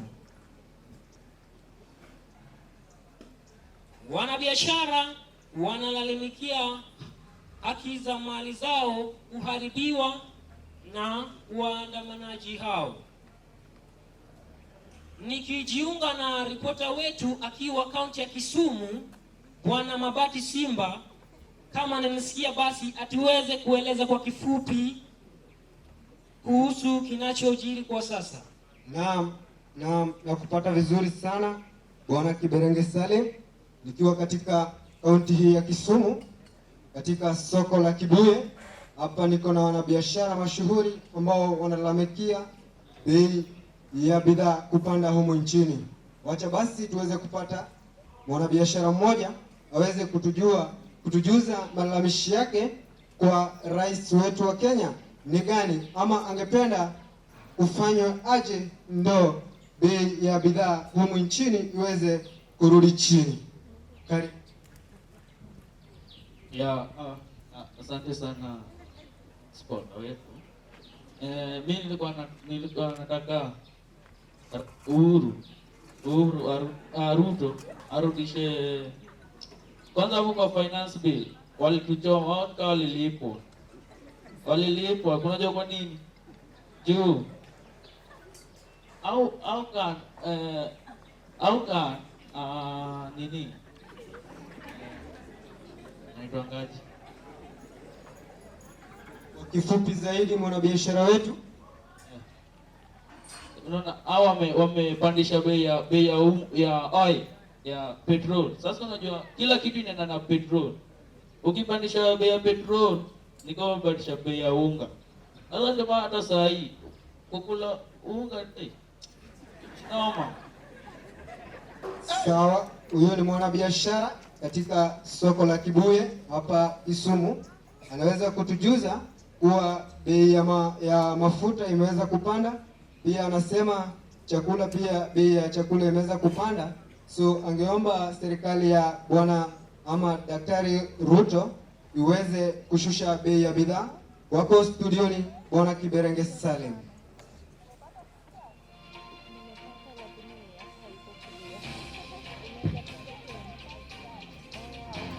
Naam, huyo ni mwana habari wetu reporter akiwa kaunti ya Kisumu. Na je, wewe mtazamaji, unaona maendeleo yakiendelea yana madhara au yana faida? Kwa kuwa maandamano yanaendelea huku wananchi wakililia kuathirika kwa maisha yao. Na maandamano yanapoendelea tunapata vitu haribiwa, mali na vitu mingi. Lakini natumai serikali itaweza kuingilia kati. Basi tukivuka upande mwingine, siku iliyongojwa kwa hamu na gamu katika shule ya upili ya Karanga hatimaye iliweza kuwadia hivi. Huku mwanahabari wetu akiwa ameenda eneo hilo, ningependa nijiunge naye aweze kutujuza yaliyojiri kwa sasa. Naam, bwana Kiberenge Salim, kama unavyosema, niko katika shule ya upili ya Karanda katika kaunti ya Kisumu. Kama unavyoona mbele yangu, hawa ni wanafunzi wa shule ya upili ya Karanda. Basi wako na furaha isiyokuwa na kifani, ama tuseme kama kibogoyo aliyeota magego. Haya, basi wanasema kuwa siku ya leo waliisubiri kwa hamu na gamu. Pia wanasema tumeweza kuona wanatamasha wameweza kutumbuiza mahali hapa. Pia tumeweza kuona wana akademikia wakiweza kutufunza katika masomo mbalimbali. Sasa wacha tuweze kumpata mgombeaji mmoja katika shule ya upili, atuambie yeye anagombea kitengo kipi na amejitayarisha vipi, ama kama ataweza kushinda ama hana matumaini kuwa atashinda. Karibu. Asante sana. Mimi nimejipanga vizuri. Nimejipanga yani systematical. Sasa mimi penye na role yenye nachezea, si mnajua tu. Nataka kupigana na hiyo, sijui kama kuna soda walimu ama kuna hapo, ndo mimi nachezea hiyo role. Sasa mniletee hiyo kitu sasa tuone kama nani anaweza kuwa number 1, lakini niko sure 100%. Kama mnavyosikia watazamaji, huyo ni bwana Joshua kutoka katika shule ya upili ya Karanda. Anasema ameweza kujiandaa vizuri kwa tumbo yake. Anasema anangoja soda na mkate aweze kuibuka mshindi. Basi wako studioni bwana Kiberenge Salim.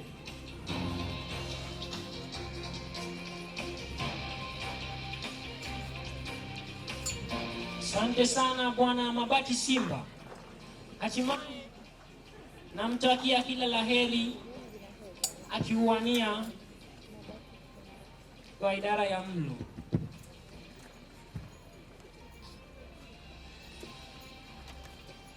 Tukitamatisha, habari hizi zimeletwa kwako kwa hisani ya chuo kikuu cha Zite wakishirikiana na kampuni ya vinywaji vya Coca-Cola almaarufu Taste It, Feel It. Jina langu ni Bwana Salim Kiberenge. Asante sana. Naam, hujambo. Ni saa 7 mchana na ni habari kutoka studioni MDJC Live. It's with me, Daisy D. Vidokezo. yavunja moyo rais kujikokota kutimiza ahadi ambazo alitoa wakati wa kampeni.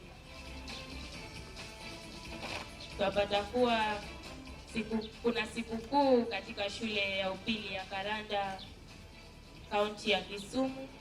Nitajiunga na ripota wangu Elvis Ali Ochieng. Hello Elvis, hatimaye unanipata vizuri.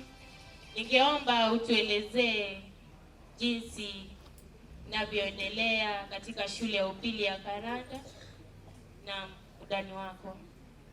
Naam, Daisy, nakusikia nikiwa katika shule ya upili ya Karanda, na hapa tuliweza kufika siku ya leo. Tulifika hapa asubuhi na mapema ili basi tungepatana na yale yaliyokuwa yakiajiri katika maeneo haya. Labda tu kwa kifupi, Daisy, nikikuelezea yanayojiri mahali hapa kwa sasa.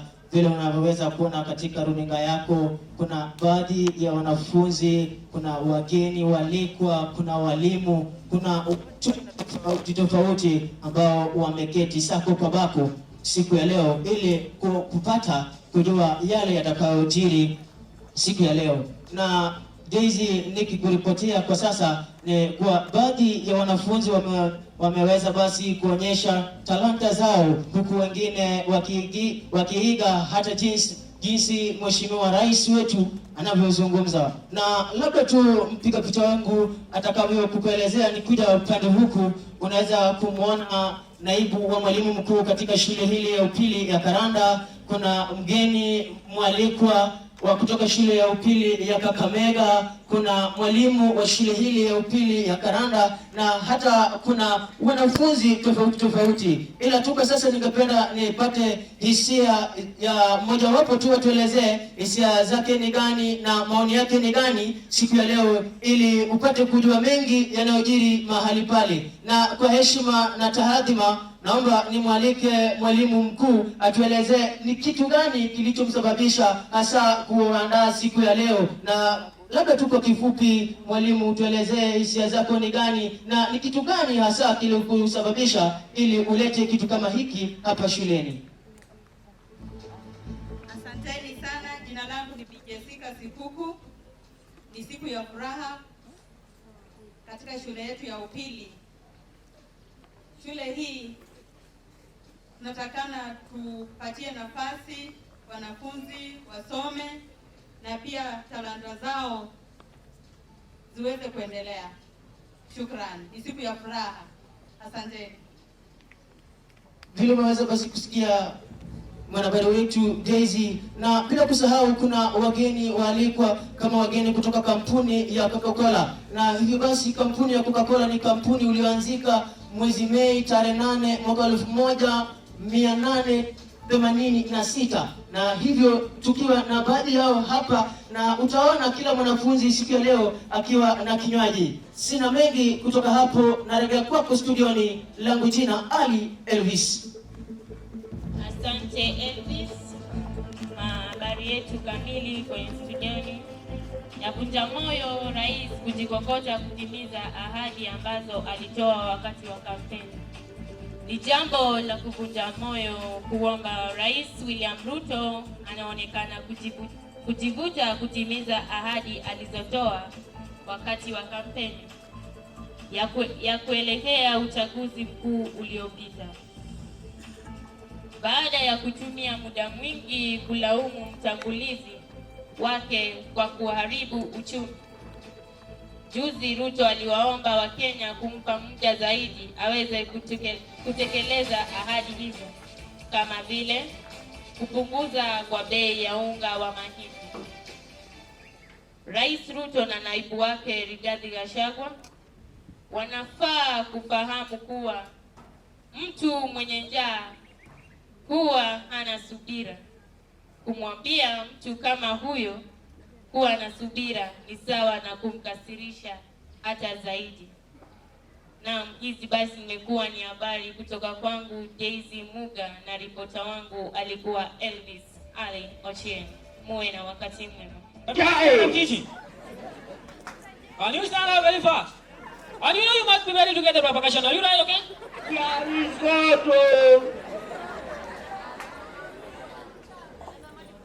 Younger. Why are you staring like me like that? Are you getting the concept? Are you really getting the concept that I'm teaching here? Ama kazi yako ni kuniangalia tu kama, are you getting the concept?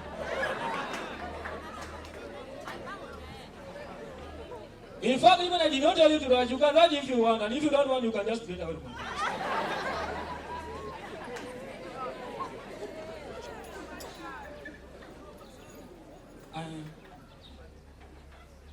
To the principal, senior teacher, chief guest, yes, and student, good afternoon. First, thank God for this foremost. Number one, tomorrow as usual, school on Saturday as usual.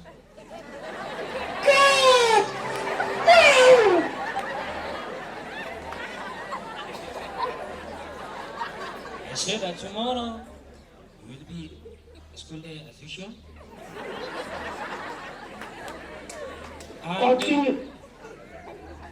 And each and every student is supposed to be in full school.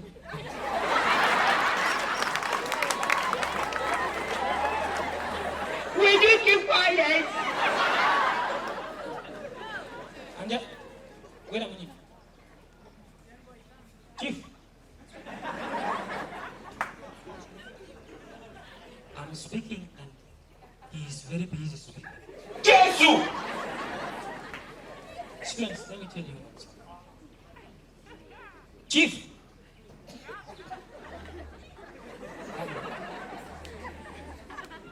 When the teacher is speaking, then you are not supposed to say. Are you together? Allow me to welcome our principal come to speak now. Madam, please.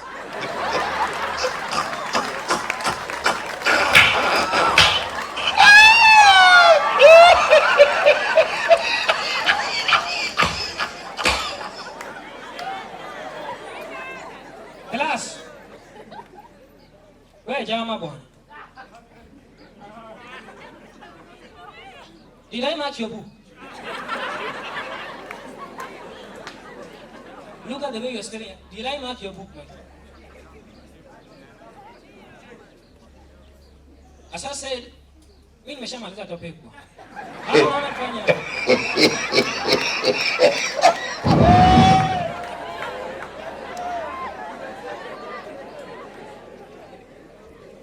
Did I say that you come to school alone without a gate pass, or I told you to come here with your parents?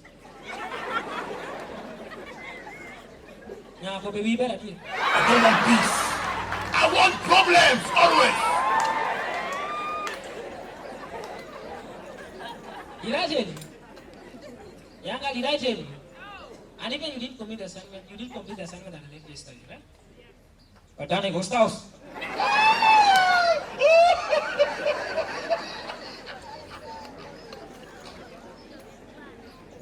Ladies and gentlemen, students and the guests, thank you so much. Hey, DJ. When me Jackie? Me Jackie, DJ. Hey, Saseni. Madam Sai. Boys here. Boys here. Namna base na mkula kideni.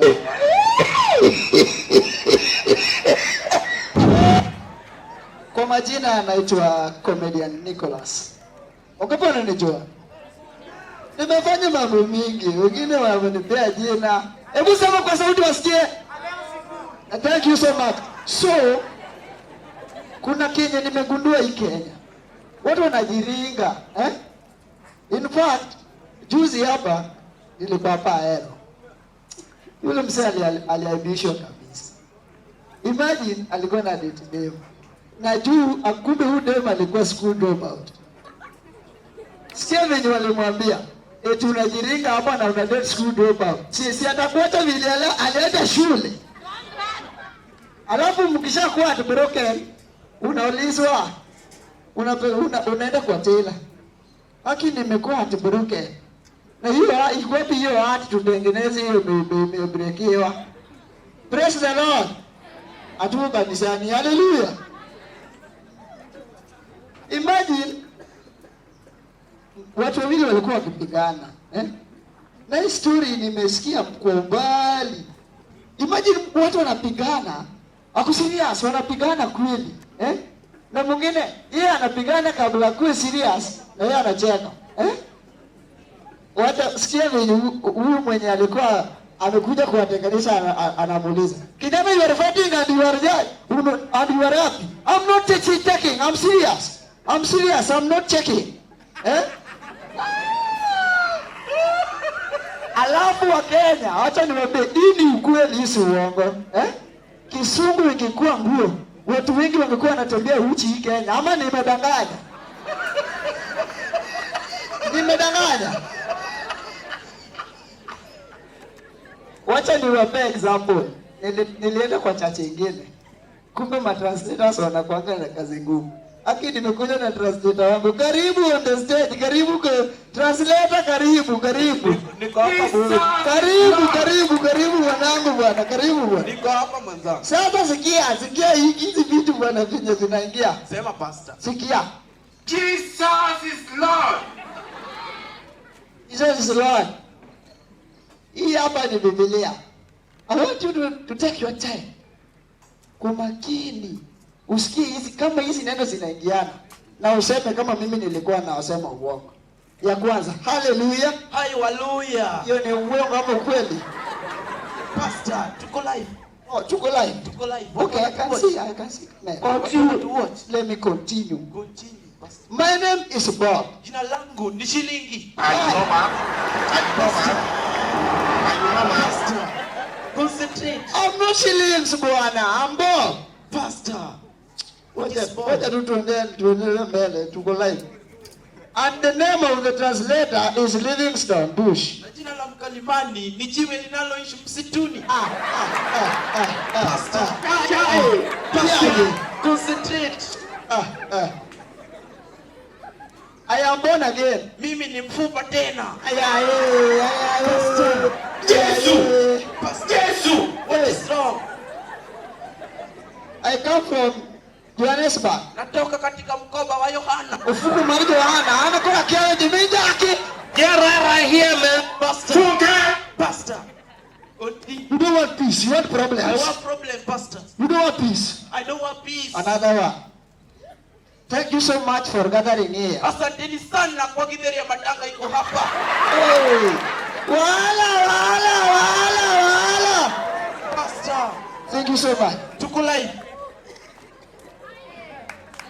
As you know that the devil is a bad liar. Jinsi mnavyojua shetani anapenda bangi za Ulaya. Ala.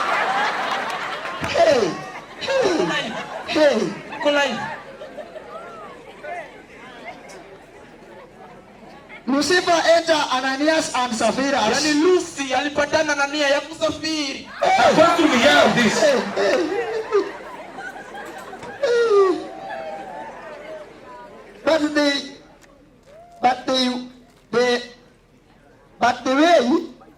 By the way, nunua njia. Sasa ndio tununua pesa ngapi? Hao watu nuliza, useme kitu. Watu nuliza tu hao na pesa. Njia utanunua pesa ngapi? Si pastor, si umesema by the way.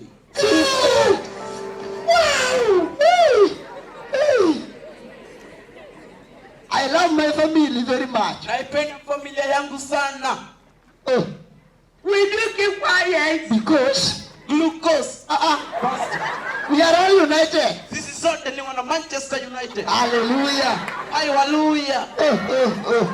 Pastor. Even if you go to the swimming pool. Hata tukikutana na wana Liverpool. Pastor. Tuko live. Concentrate. We eat avocado. Tunakula hapo kando. Hatujakula kando, tumekula hapa. Pastor, simesema we eat avocado. In the book of Job. Katika kitabu cha kazi. Hii sasa imeenda mbali bwana. Wacha niulize walimu bwana. Translator bwana. Wacha mimi nisuke bwana. Bwana. Suka usukike. Sasa hapana, vitabu za kazi yaje ati book of job in Kiswahili basi. What is job? What is job in Kiswahili? Job si ni kazi. Na si ndio, si nimesema kitabu cha kazi. My translators. Wala. Pastor, tuko live.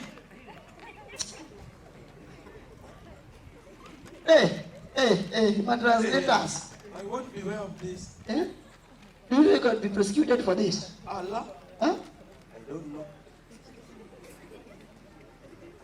Jesus will come back. Yesu atakuja na mgongo. Pastor. Bwana, sema hata nini bwana. Una nini sana? Pastor, what is back in Kiswahili? Sisi nyuma. Back hii ni mgongo. Hii ni mgongo. Sema Jesus will come back. Sasa Yesu atakuja na mgongo. The devil is a foolish mama. Shetani alipulizia mama.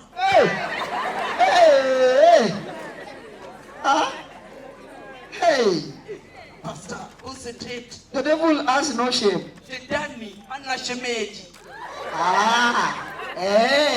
Pastor, tuko live last Sunday. Siku ya jua iliyopita. Pastor, what is sun and what is day? Sun. Yes, in Kiswahili. Sun ni jua. What is day? Day ni siku. Sasa nikisema siku ya jua nimekosea, si ndio? Siku ya jua? Siku ya jua. Kwa maana hiyo siku ulikuwa unajua. Si ndio? Concentrate. Tuko live. We are live. Hii Iramogi ama si Inoro. Tuko live, wacha kujua mengi. Allah. The devil tempted Kevin's house. Shetani alitembelea nyumba ya Kevin. Pastor. And bring him diseases. Na kumletea ndizi. Bwana, wewe sasa you are going beyond bwana. Pastor, tuko live. Disease inakuwa disease unaweza kula. Watu wanatu watch. Tuko live. Tuko live. Haya. His first child had tonsils. Mtoto wake wa kwanza alikuwa na pensi.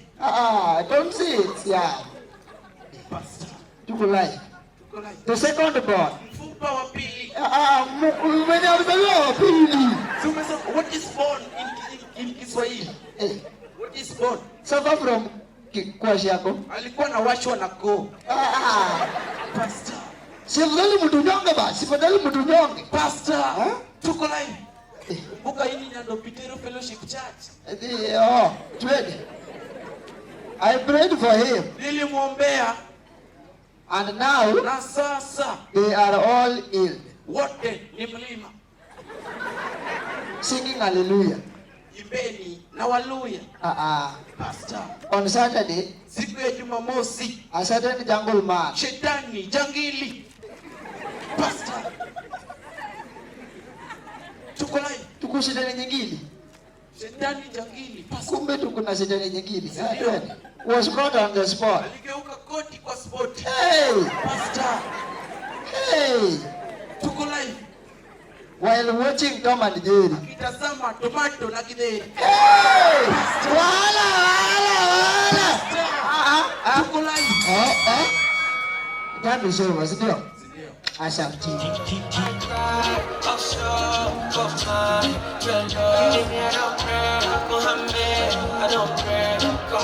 Contestant tag number 2.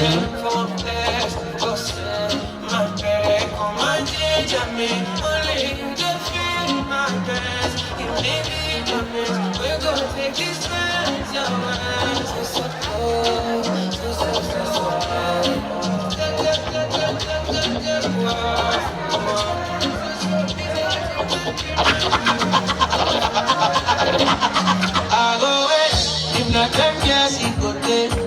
And only you feel that in my mind. Girl, would you be mine?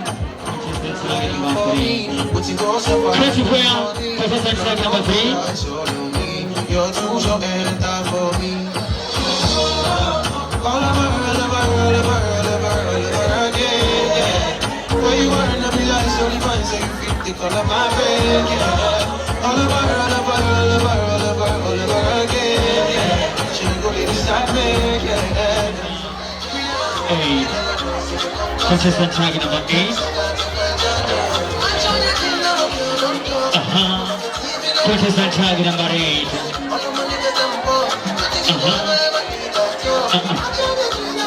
Contestant target number 8.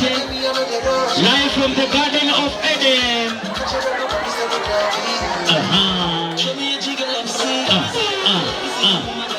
Little creative where.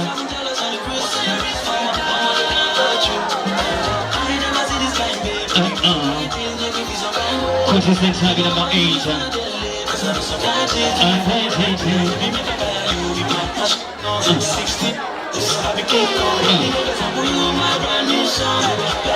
What is that? All right.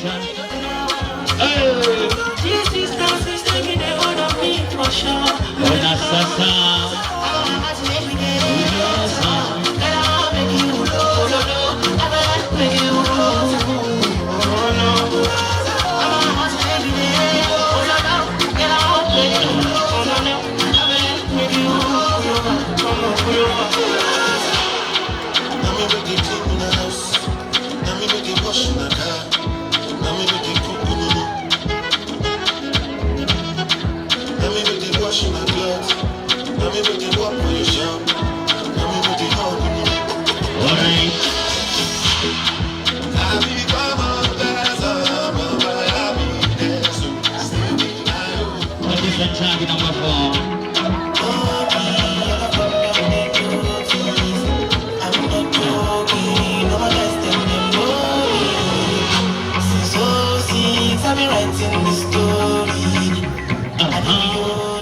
What is contestant target number 4?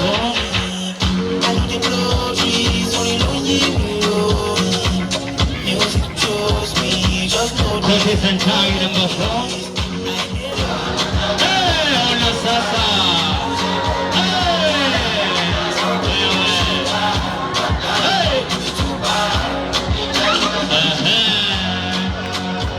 Ilitwa creative where.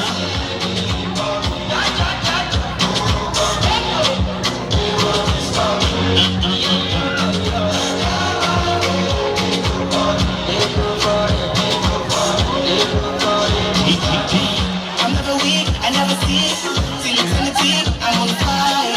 I let it see. That is contestant target number 14.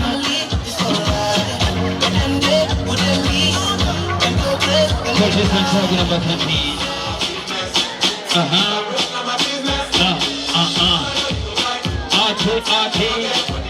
Contestant target number 14. Mjomba umeconcentrate. Mjomba. Contestant target number 14. Santi zaidi. Ona sasa. Pole pole pole pole.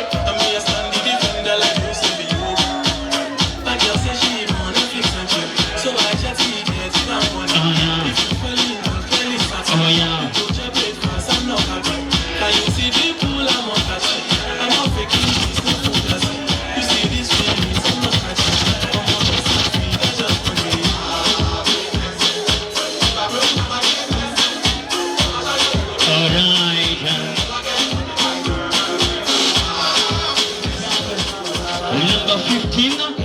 Contestant target number 15. Contestant target number 15. Contestant target number 15.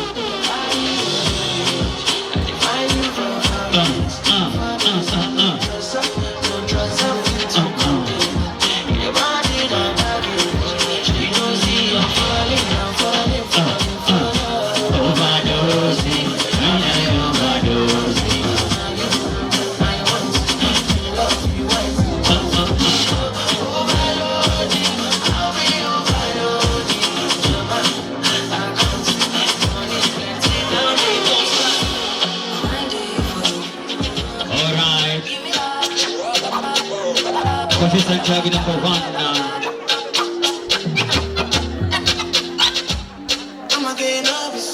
Contestant target number 1 now. Alright. Our team.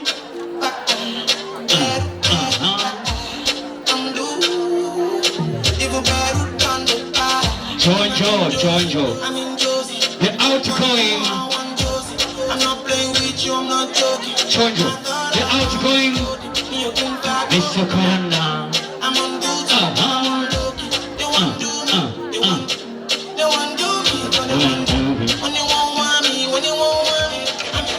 Contestant target number 5. Hey! Mzee wa 6 pack. Ona sasa. Ona tumbo ya uji. Tena. Ina. Contestant target number 5. So sasa nataka kushtua Mr. Ogada. Ona sasa. My sexy angel Angela.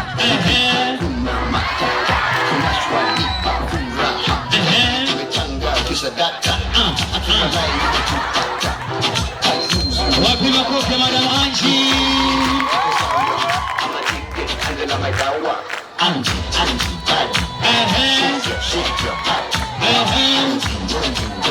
Alright.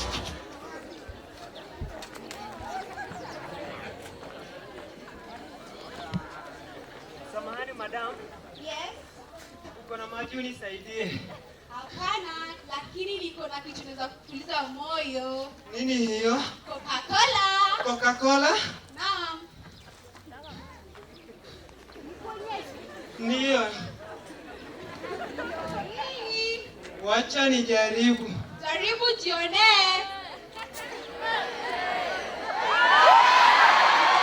Unajisikiaje? Najisikia vizuri. Kabisa? Hata niko na nguvu, naweza hata ruka mara 100. Naam. What a so Coca-Cola. Coca-Cola. Taste the feeling.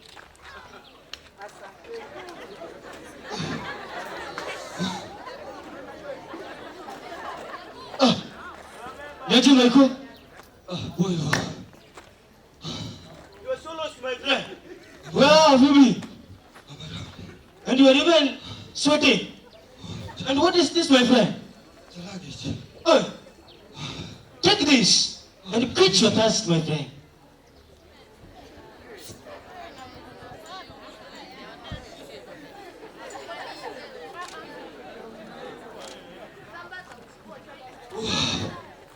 Wow. I feel great now. I feel more energy. Wow. Coca-Cola.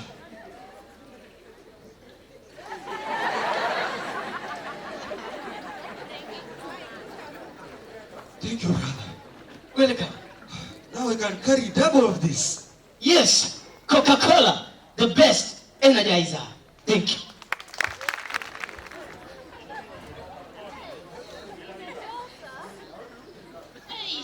Nimechoka na hizi nguo zote nitazimaliza kweli? Ni zangu. Sio Mama Mary. Just imagine. Lakini nimechoka sipati kiuno yangu. Iyo Mama Tracy.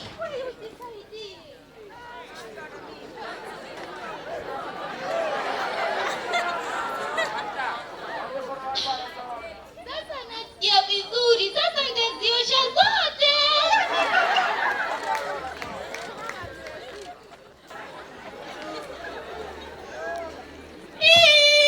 Claire! Wow, what are you doing, Claire?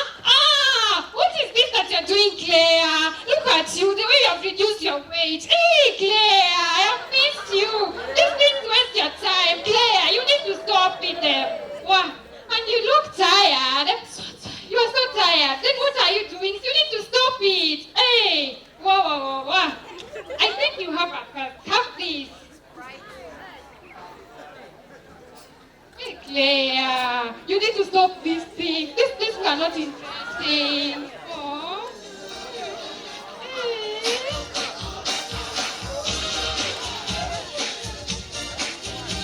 Wow, Coca-Cola. Yes, Coca-Cola. Okay, my friend. Those are one.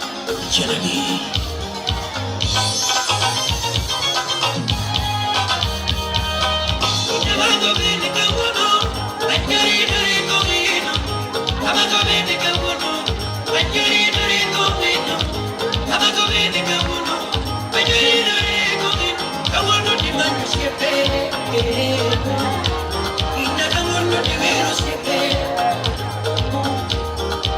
Contestant track number 2.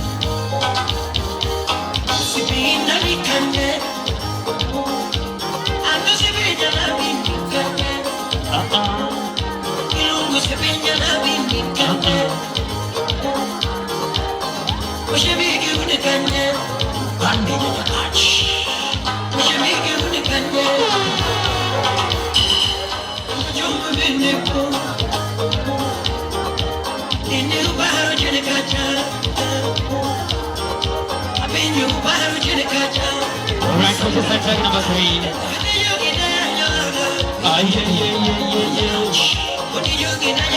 Omwami.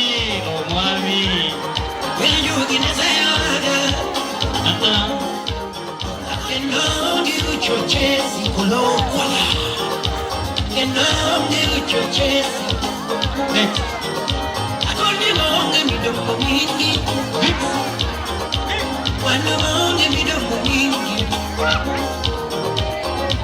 Contestant track number 4.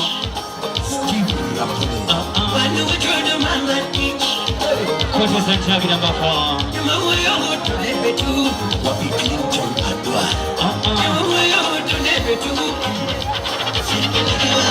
Inaitwa traditional wear. Aya. Alright.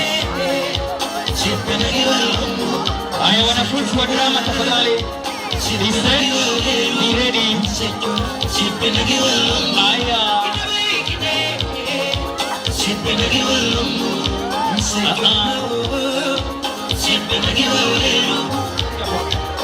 Contestant track number 7.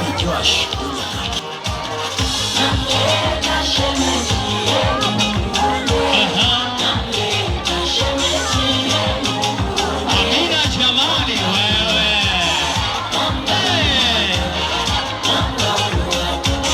Amina.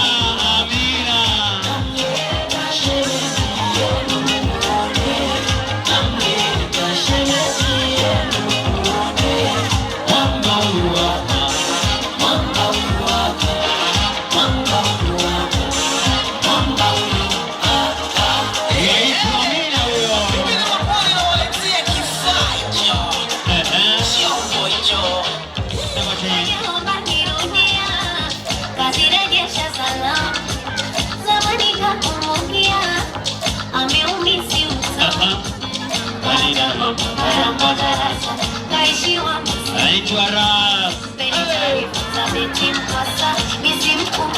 Ona sasa.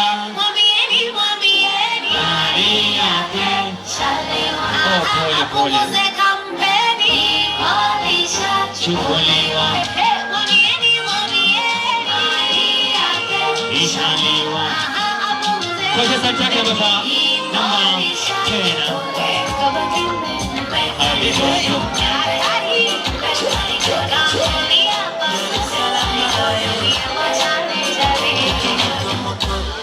Liwadonaliwe leo namtangaza, sitaki nishauriwe, leo namtangaza. Huyo hapa huyo. Ati unafanyaje? Ngoja kwanza. Atingine. Ona sasa.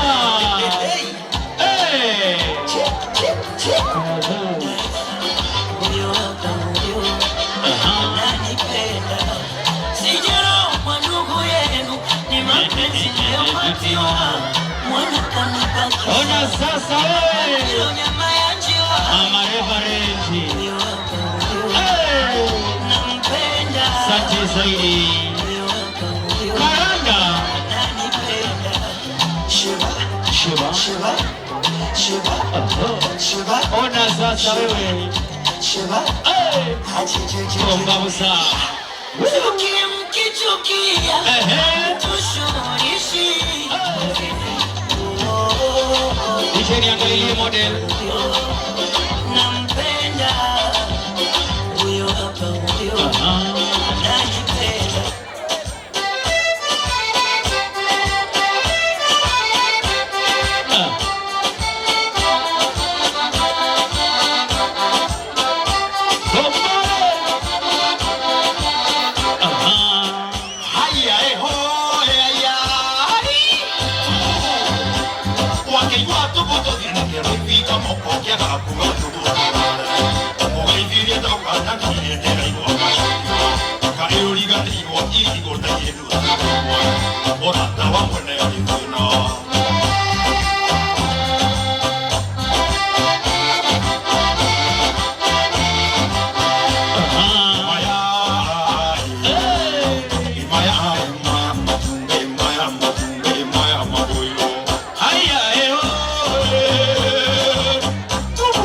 pesa chagi namba.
Wabariki watoto wako, wabariki.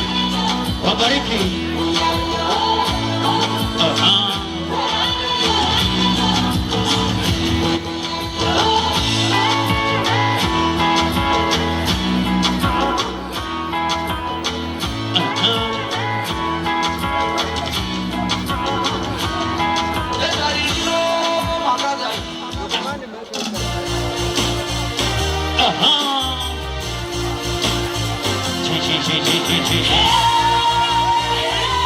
What do you want to do?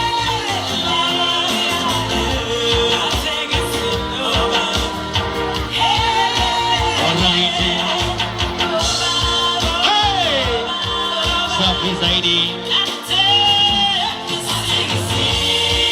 Ay, ay, ay, ay, ay, ay, ay.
Simama tu hapo mtu. Kuja mwalimu. Kuja hapa. Wewe ni mtu wa nguvu sana. Wewe vaa koti ya 1500 alafu ushuke tu hivyo kienyeji. Madam Lydia, kuja nishukishie mwalimu Wino. Madam Lydia, kuja. Njoo. Wewe madam. Pass, chonjo. Kuja madam. Kuja. Naitwa Madam Lydia mwenyewe. Tutaweza tukaenda kwa Madam Lydia. Ngoja kwanza. Tuko na mgeni wetu wa heshima ambaye anawasili sasa all the way from Kakamega. The retired principal anaitwa nani? Chief Principal Monishi. Ona sasa.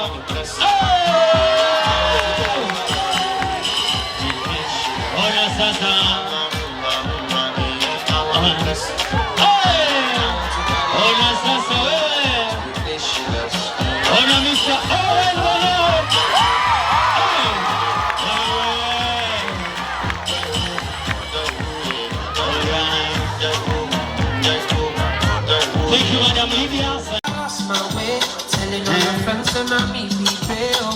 Baby, see me, I don't need you need for. That is contestant tag number 2. Tell me, make I know now. Show me, make I know now. If you don't show me, make I know now. If you don't love me, tell me, make I know now. Show me, make I know now. If you don't show me, make I know now. If you don't love me, contestant tag number 2. if you don't need me, nobody come see me. I take this love for seriously, baby, you're waking up, baby. Nobody come see me. Don't let me. I lay you down like a match control. We are in a house on the ghetto. We belong together on the bed. Make we relate, baby, where you go? Wherever you go, go, go. You don't go ever go solo. Even if I'm Morocco, I go follow you go. Contestant tag number 3.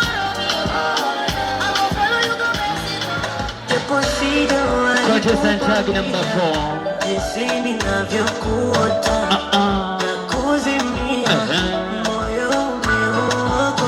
Viatu vya nyota. Inaitwa contestant tag number 4.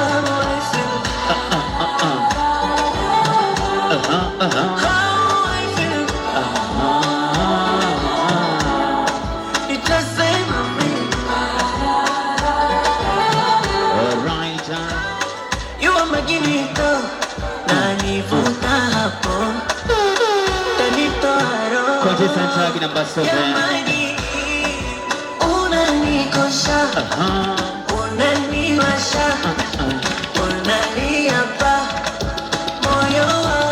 Contestant tag number 7.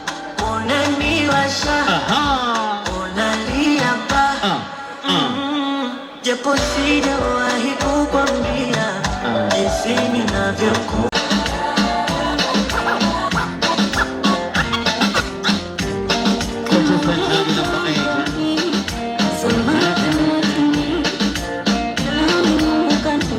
Kukaa kando yako, kuna furaha na amani, mapenzi ya dhati nayonipa sijawahi. That is contestant tag number 8. Kifo cha mende chali, body to body, money to money. Such kind of love, such kind of love. Oh, that's so sad.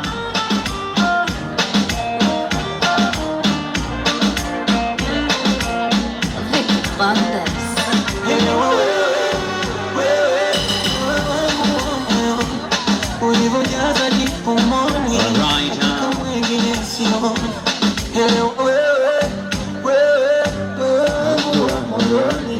Ulivyojaza jipumoni hakika mwingine sioni. Zawadi contestant tag number 10.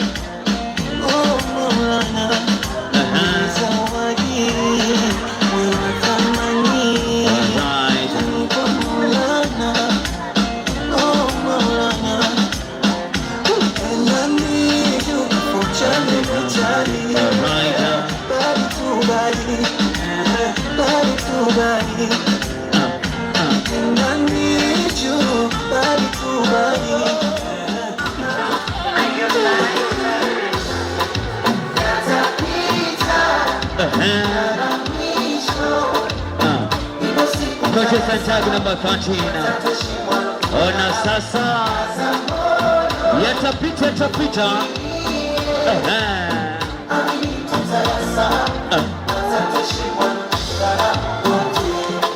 Nitakununulia mawigi na simu, nitakuzawadia pochi zenye thamani na wawende waingishia, utembea kwa uskani na vyote wafungia. Nyumba nyumba na ndoa za nyuma kesho, amenifungulia tulaki aliko mbali. Ndio sasa alisema mtazamo tu tutatafuta Mimi Kristo patani pale nyuma sasa hivi. Protestant tag number 14.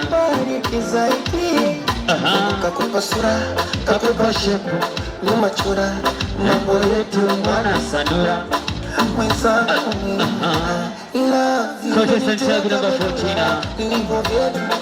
Akirenga ndala iko pepe, ni furula, mwenzako mimi akula.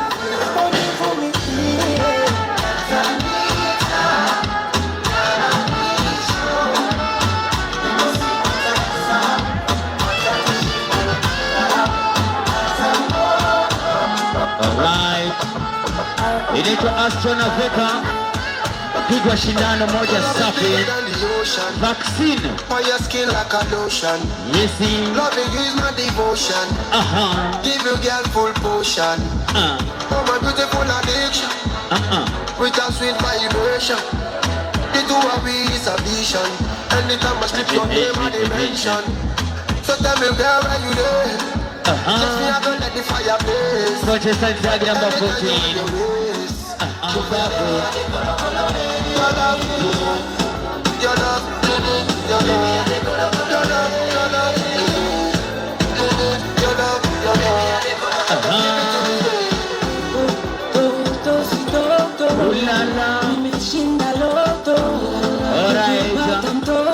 Mimi Chris Squad. You are next. Naitwa Mama Chikoni wewe. Ni mhandi anaka kujomiano. Mtoto fanya bafai. Mwambie nakupenda itabidi azoe. Wewe ni mrembo na kutamani. Alright, Protestant tag number 5. Everybody can never take your place. You know it's not gonna happen, cause I'm not an average type of lady. That's why they try to hate me, baby. Just tell me you got me, and I'll forever stay true. Daktari hodari. I'm another man's rules. Wewe ndo wakilisha tu. Long ya draft. Basi wewe wanani. Safi. Niambie wanani. Chef. Wanani. Hapo hapo. Wapenzi hainanga hodi, unajikuta umependa mpaka yule hodi. Shababu zaidi. Hainanga hodi, unakuta umependa unajizaa. Nikiongelea drug na maanishi na tibu. Nikiongelea drug na maanishi na haribu. Dunia imechange, imekuwa fili ya miadarati. Ni aje tumeshindwa kufollow rules za wahenga. Ni aje tumeshindwa kurespect our lives bana. Unasikia vijana wamekuwa addicted na madawa za kulevya, yani miadarati yati, huku wakianda wa mama miadharani wakisema nipe do, ati viatu madhani mtaani. Wanasema mjinga, mbona unashangaa nikaje unadhani najali. Ati wanasema sio sigara nipe bangi, kwani wewe zuzu kula bangi. Combination ya majani na kumbuka daro ndo litolea sali. Tujaribu kuchange. Ationa dai ulishang'aniwa form ni tu majani na ketepa. Tuka form za dunia huwe pesha. Nakumbuka that time unadai mulikuwa same bed same hospital. Huku madoki wakisema tipush. Yenyewe vijana inauma venye mnafanya wazai. Situjaribu kuchange. Anavyokaa kama ghost ya bidada ule prezo wa Uganda kutesa wazalendo. Tujaribu kuchange. Just like a sky at night is always like a beautiful city. To kill a fool or goat, no lion has ever killed its prey. There are no accidents, nothing is ever lost. But I remember, everything knows its way. Tujaribu kuchange. Nakumbuka that time my mother once told me that the most important days in my life are simply the day I was born and the day I figured out why. And I came to figure out that the most important days in my life are simply the days I was born and the day I figured out why. Tujaribu kuchange. Nakumbuka that time mabeshto aliniambia ati nadai peace, ati napenda peace. Yes, peace. Si wanasema napenda peace vile napenda kula mchele na peace. Ati sika upendi peace, then peace will break you to pieces. Tujaribu kuchange. Nakumbuka that time nilijoin Karanda. Wanasema si Karanda, the Maranda of Ahero. Nakumbuka wajia Madam Principal aliamua kuorganize tupikiwe pilau ile day ya Valentine's Day. Watu wanasema si pilau, chini mchele imekuwa food color kutuambia ni pilau. Watu wanasema sio juice cola. Wanasema sio juice, ni maji imemixiwa na juice kutudanganya ni juice cola.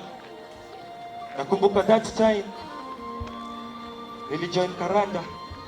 Nakumbuka mwalimu wetu wa Kiswahili Madam Vida kunifunza njia za wahenga, kuniambia ajikupa ni kumpa kupai, lakini kumpa siyekupa ni kama kutupa. The spoken words from my Nika, king of the poet, not just a poet, Mama Mistawi tu. Asante.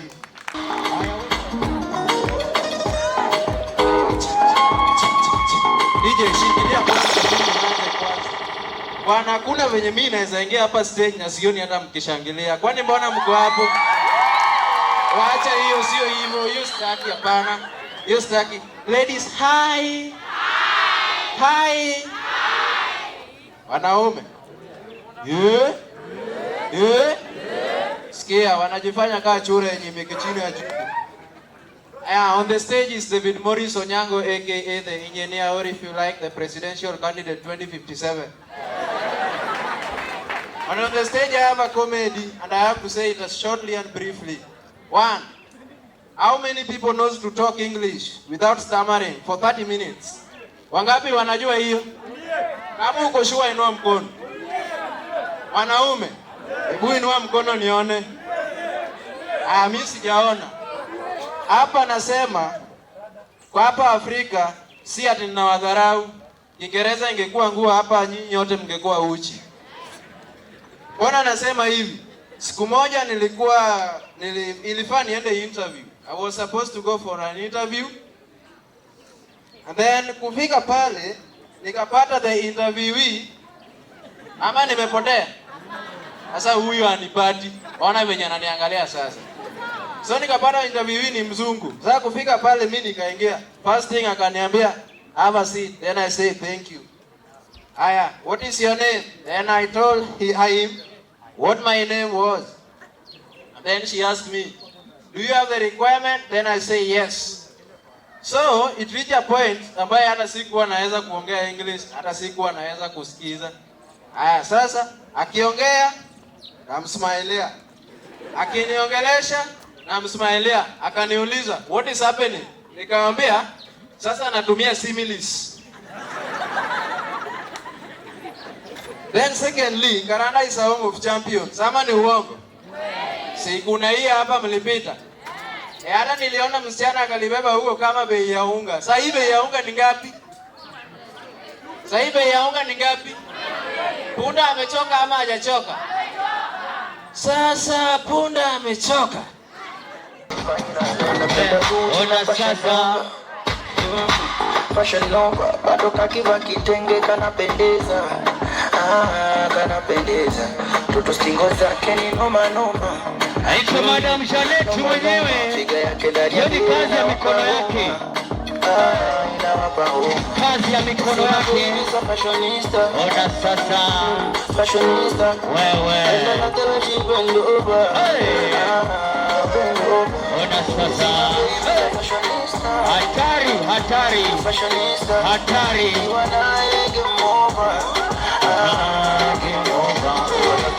Aitwa Madam Janet. Ona kajwele. Alright. Kazi ya mikono ya Madam Janet. Asante zaidi. Aitwa Mr. Owino mwenyewe, chairman. Aitwa Mr. Owino.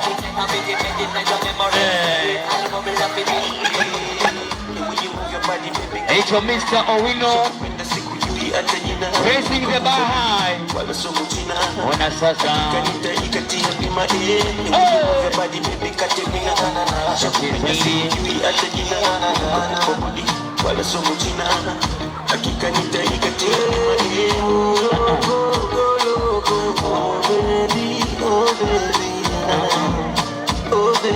Aitwa Mr. Owino. been away. My woman, yeah, my woman. I love to dancers, make sure you dance with the DJ. You are the only one. Dancers, kindly make sure you engage the DJ right now. Alright, contestant tag number 2.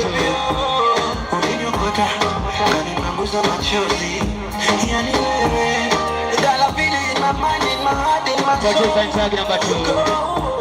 You let me lose control, you took control. Alright. I don't know what you done to me.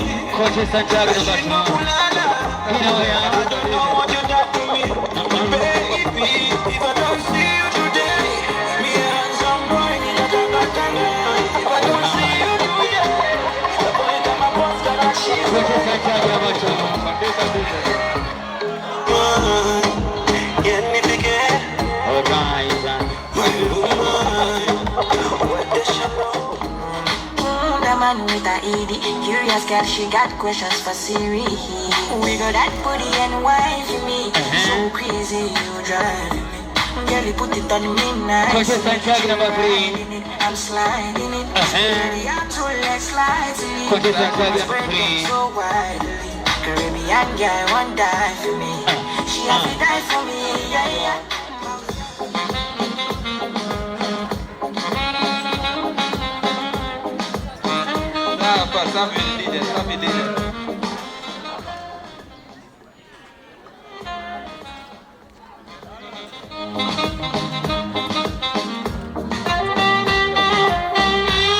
Alright.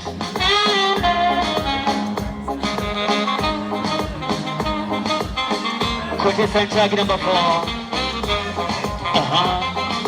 Tango.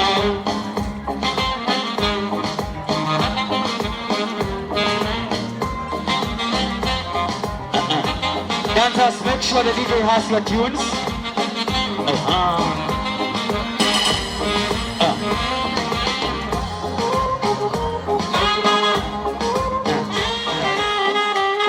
Contestant tag number 7.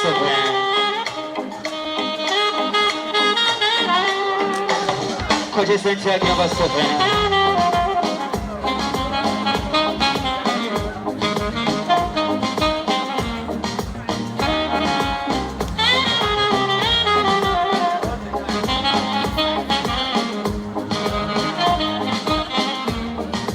Contestant tag number 7.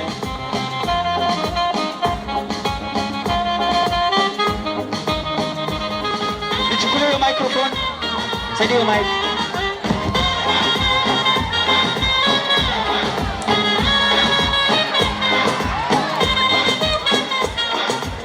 Contestant tag number 8.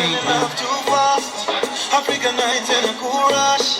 And I remember you refused to kiss me. And now you're using my toothbrush. You say you think I talk too much. But I'm not your type. Contestant tag number 8. Daddy is a preacher. Now you're wearing my t-shirt. Alright. Night to end before you know. All of you. Contestant tag number 8. I need you. What is been away? I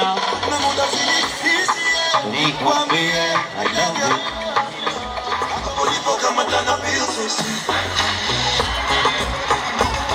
Ona sasa.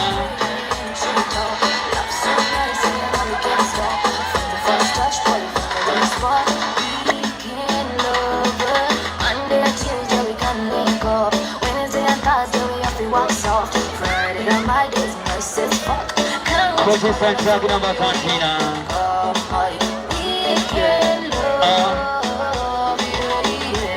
One time, contestant tag number 13. Contestant tag number 10.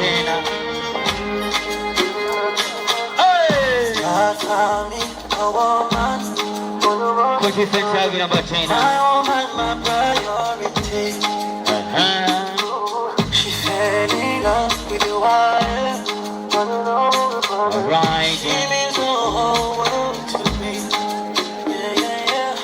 You love me better than I love myself. Right. I just want you to know Coaches and Jackie number 10. I trust myself. I just wanna give you love. Cause when I close my eyes, I know you are right. You by my side. Oh, Naswasa. Do you know? Remember, black is gold. Black is gold. Black is beautiful. Right. Dreaming forever. About this tree. Santi Zaidi. Now, baby, this is my love. I belong to you. You belong to me. I give you my heart. Oh yeah, this is my love. Alright. Can you see the red? I pick up umbrella. I give you my heart. This is my love. Coaches and Jackie number 16. Where? Hey!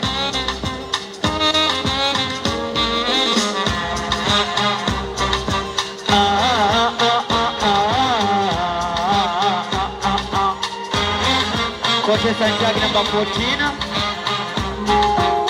Coaches and Jackie number 14. Kama mapenzi ni chawi niendea ndende. Ona sasa Naisi nimezaliwa nije nikupende. Coaches and Jackie number 14. Jangwani pakavu kumeota mtende. Wa upali wa bafu sema wapi twende. Mapenzi ni siri. Toka hizi zile za mababu. Sijeuka gari baby. Mazoea yakapigwa kabu. Chuchu asinipata kijuju. Sifa ya mume una uju. Usiruhusu nikapiga buju. Chuchu asinipata kijuju. Sifa ya mume una uju. Usiruhusu nikapiga buju. Let me sing this song. Mapenzi asili ya chopofuna. Unapokwenda upaoni. Usishangae mtu kuacha minofuna. Kuna vichochoroni. Halima yako ninajimima. Coaches and Jackie number 15. Shakatia na bima. Moyo wangu kata wendo kisima. Baby babe, nakuitaga mtake cha Mungu. Kwa maana uonye tatabuku inama. Na unapolishika na rungu mwenzako vinywele vinaisima. Inaitwa casual wear.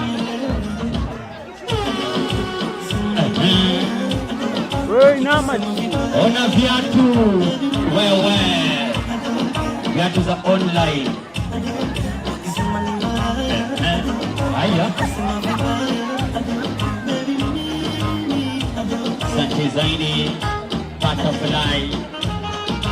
Coaches and Jackie number 2. Wewe inaitwa casual wear. Koti ya TikTok.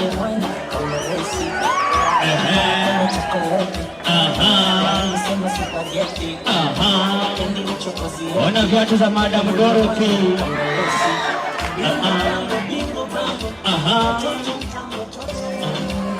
Wewe.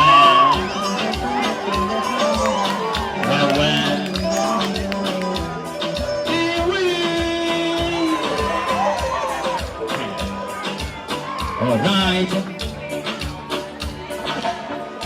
Wacha watu seme vibaya. Mimi nawe tuachane. Kipenzi changu sone. Yes. Kwani mimi babako anakuita mara ngapi? Nilisikia lakini nilikuwa busy. Nadai uniletee maji. Uniletee maji? Niko busy bado. Nakuitisha maji na uko busy. Wewe mtoto siku hizi umekuwa na madharau sana wewe. Siku hizi kwa inaona jina wewe mamako. Mama, unaongelea mama ama nini? Wewe na nyamazisha yako refu kaya. Tangu lini nimenyamaza mimi? Sinajua tu wewe ndio chiriku wa hii nyumba. Na mtoto wako, mtoto Gasia, baba Gasia. Mtoto si ulikuja na yeye, mimi huyu mtoto wangu. Wewe tulia. Huyu mtoto hao tutakuja na hao. Hata kwanza niwakujia hapo kwa nacheza na nyinyi. Siwezi cheza na nyinyi. Na wakujia.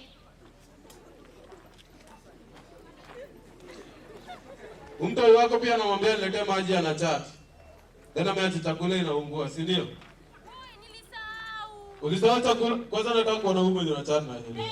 Hii ni simu yangu. Do we know all about privacy?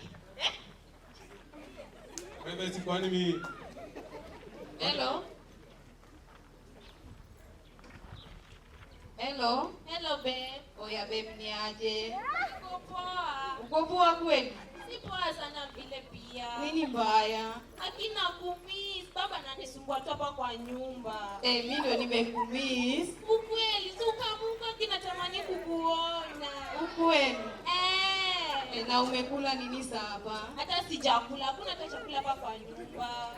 Na kwani watu wanalala njaa? Baba na kazi. Si mmoja babangu akusoma. Siakuja nipe kazi. Anapiga tu mdomo, anapenda tu kupiga mdomo hapa. Si ukuja univisi tu saa 8 hivi. Akibebu kweli. Kuja nikupeleke out. Akina kuja saa hata siongoji. Sawa. Sawa, nakupenda. Sawa, nakupenda zaidi. Sawa. Mimi naenda out. Mama, enda out. Uko busy hapa na mambo ya mtoto wako na mimi nilikuwa nakuita chini ile mti na unakuja tu. Sasa kaniambia nitulie na ulikuwa unarudisha hapa mbele ya mtoto. Mambo ya mtoto isitutenganishe. Hapana. Kwanza huyu mtoto tangu kuja kwa nyumba huyu mtoto ulikuja na yeye. Jibu dake, Ulifanyaje nikaacha pombe juu yako? Hata tuende tuangalie mtoto. Usijifanye hivyo baba. Sikubembeleza.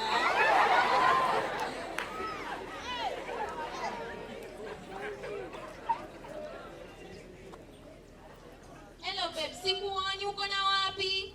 Kuja hivi jankini kifeo bana. Sawa.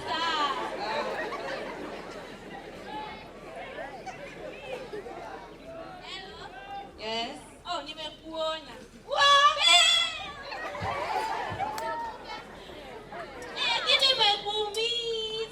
Nimekumiss sana.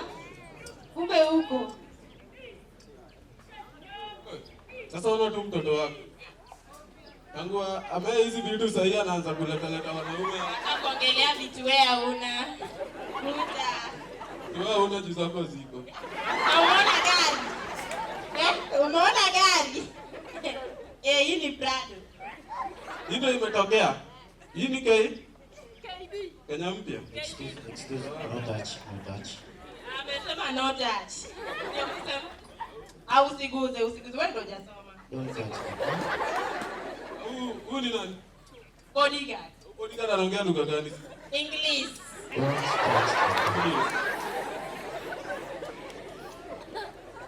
So Michelle. Yes. Ni nani umemleta huku leo? Ni babe wangu. Ati babe? Babe ndio? Ni babe nampenda. Hiyo ndio jina yake ama anaitwa babe? Mimi namuitanga tu babe. So unaitwa babe nani? Babe nani?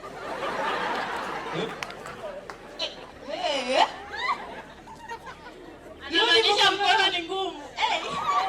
Mkono ni ngumu na umezoea. Acha mchezo.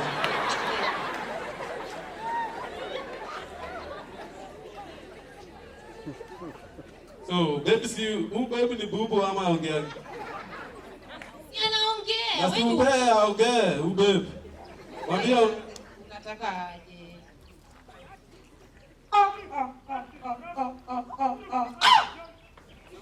Odi hawaoni mashini ikipiga. Hawa mambo ya levi mazeana na huko huku.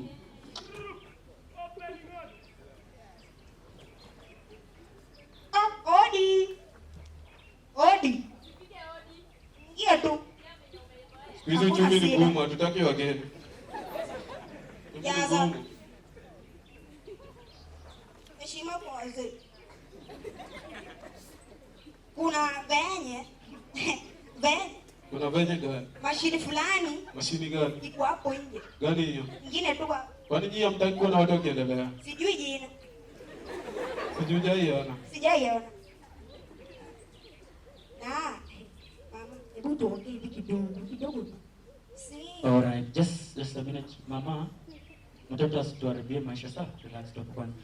Tupo na mgeni wa heshima ambaye amewasili, kwa hivyo ningeomba tafadhali kwa heshima na taadhima kuu wote tuweze kusimama ili kuweza kupokea 55. Hajui kutafuta. Hajui kutafuta, kumtafutia nani? Ana mistari. Ana mistari. Akuje nimchapie. Akuje mchapie. The one and only fantabulous Mwangi. Continue. Mwangi. Ni miaka ngapi? 55. Shida kutafuta. Yeah. Hakuna shida. Si Yeah. uchore mchoro. Ndio. Angalia nje, si kwa mtoto wangu. Hakuna shida, tutarudi. Yaani 55. Toka! Na 20. Imagine. 55 na 20. Na 20. Kijana mwenyewe amezoeka anakaa. Ngine ukiangalia leo Sura inakaa changamoto. Yuko mbaya kama zile zako za jamzamani. Alafu niliona dad. Niliona dad. Unajua dad? Nyi wazee mjazoma hata sijui kwani nilikutoa wapi? Si dad siku najua si iko simu ya kwanza hivi. Lakini haona. I don't want peace. I want problems. Oya, Baba Michelle na Mama Michelle. Nataka nioe huyu mtoto wenu. Uko na gari, muoe tu, babake hana. Nini msabu bwana? Sawa wewe. Kwenye mto, huyu mama nilimuoa kama niko na mtoto. Sasa huyu mtoto ni wangu peke yangu. Mtoto kwani unajua kuzaa?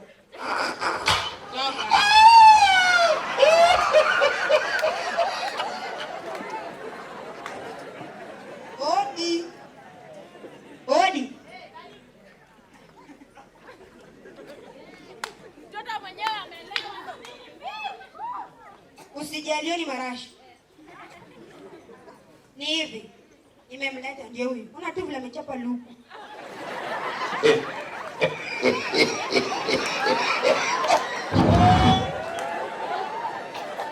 Michelle, and who is this? Nyamaza we. Nisimjui. Who is this young man? Who are you? Mimi ni bwana ya Michelle. Ati? What am I right to have a beautiful woman? Jesus is Lord. Michelle ni wangu. Yes, Michelle ni wangu. Kwani mimi ni kiasi? Yes, boss. I have my rights.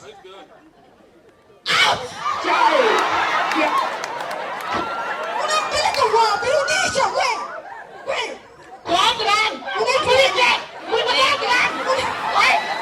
Guys, this was a story of a lady who was being supported with her mother, but her father knows the rights of her child. Don't be like Michelle, sawa? Don't run!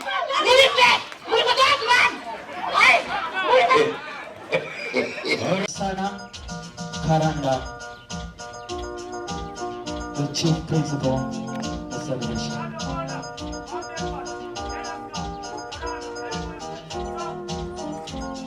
Wanaskauti wanaomba ruhusa ya mwili wa heshima kwenda kukagua gwaride rasmi.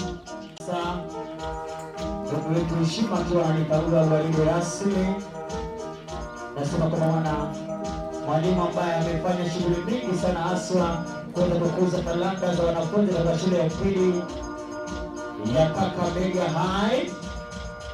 Kwa hivyo muda mrefu sana pale Kakamega High wanakuishi. Sema kwamba karibu Karanda. Karibu Karanda. Thank you for your instruction, sir. Allow me to march off my parade.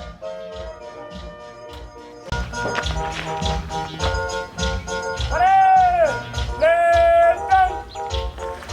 Maswala ya muziki napenda sana. Walimu ambao wamekuza talanta nyingi sana Kenya mzima. Mbalimbali. Tunasema kwamba karibu katika familia ya Karanda.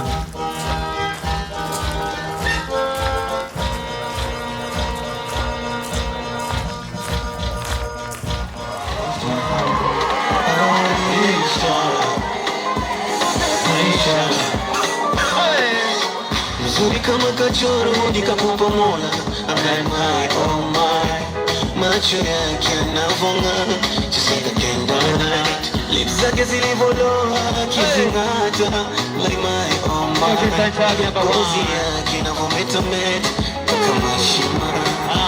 Hivi wewe unadhani nakutamania, nipo trace zaidi ya vile unavyodhania. Kina mbio kampani na machache ya kumuambia. Alright, dancers, hope you are ready. Alright. Ayo.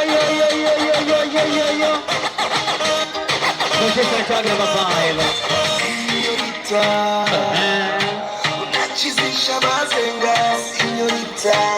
It's a DJ group. Yako ya mikoroga, señorita.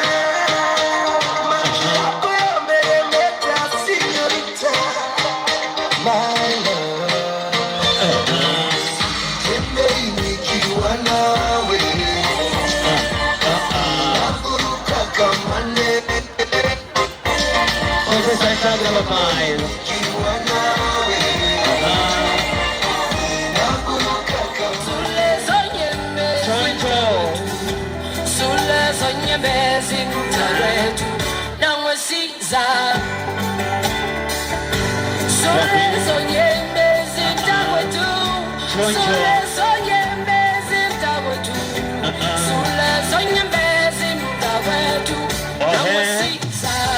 Madam Lilian.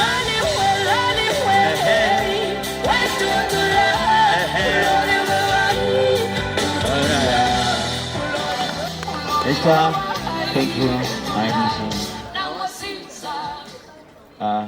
the chief guest, sir. I had promised you that I will have a teacher that is so much talented, called Mr. Njenje. Where's Mr. Njenje now? I like Mr. Njenje. Himself. Hey, ona sasa. Wapikele Mr. Njenje. Joyo. Ona sasa. Hey.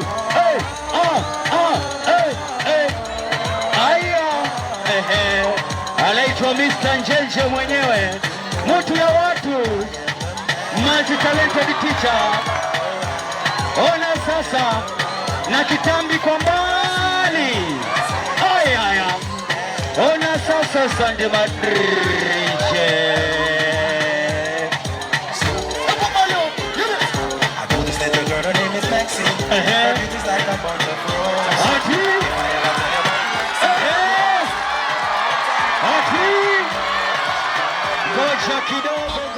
Okay. My DJ. Shika mwalimu. Reggae si ndio? Haya, reggae ipande my DJ, reggae ipande. Haya, tusimame tusaidie walimu kukula reggae. Mama, tusimame sasa tusaidie walimu kukula reggae. Ndio sasa. Where is the love to be found, young people? Haya. Watu wa reggae wapi? Feeling sticky and dirty afterwards. Aji. Ruka. Anaitwa Mr. Njenje mwenyewe.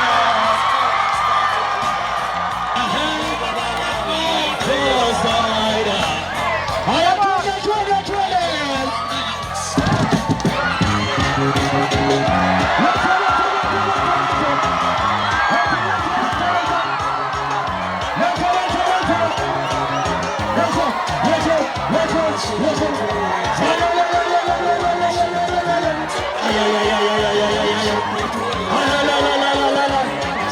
Anaitwa Madam Janeti. Leta twende. Aya.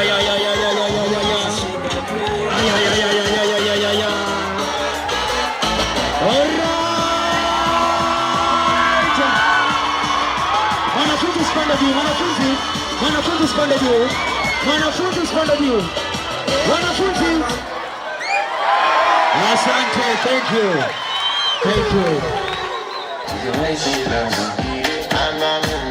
Hey, Tevini. Ona sasa buchusi.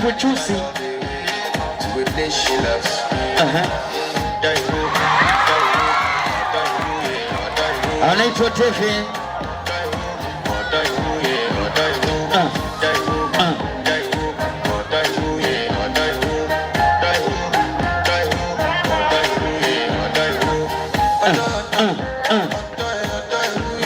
Anaitwa Tefe ni huyo.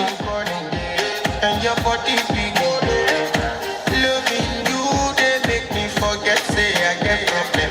By the end of the night, and the heart Santi. I want to flex my love. Thank you. Tumpigie Tefi makofi. Anaweza wazi.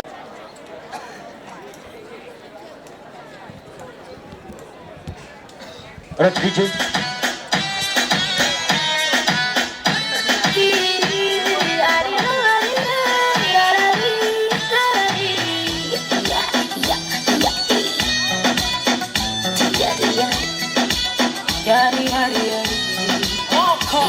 Te amo, te quiero, muy amo, so wapenzi kwa belo,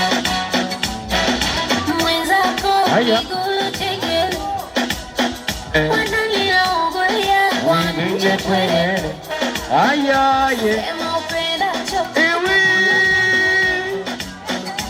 nyama kurumania, kuchumia tembele, Onasa wale bila huruma unanichuza, una ya beruza, mi mtoto unanikuza, unanichezesha kwaito, okoro waito, you dey give me banana, your love is banana, wajere vaito, okoro waito, my baby twachezeshana.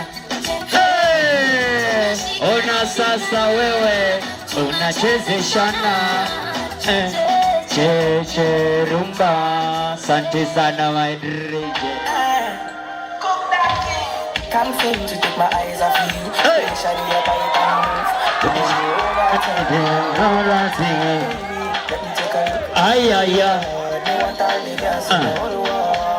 Madam Dorothy nimepata sasa. Tete. Chichi. Wote. Asante zaidi.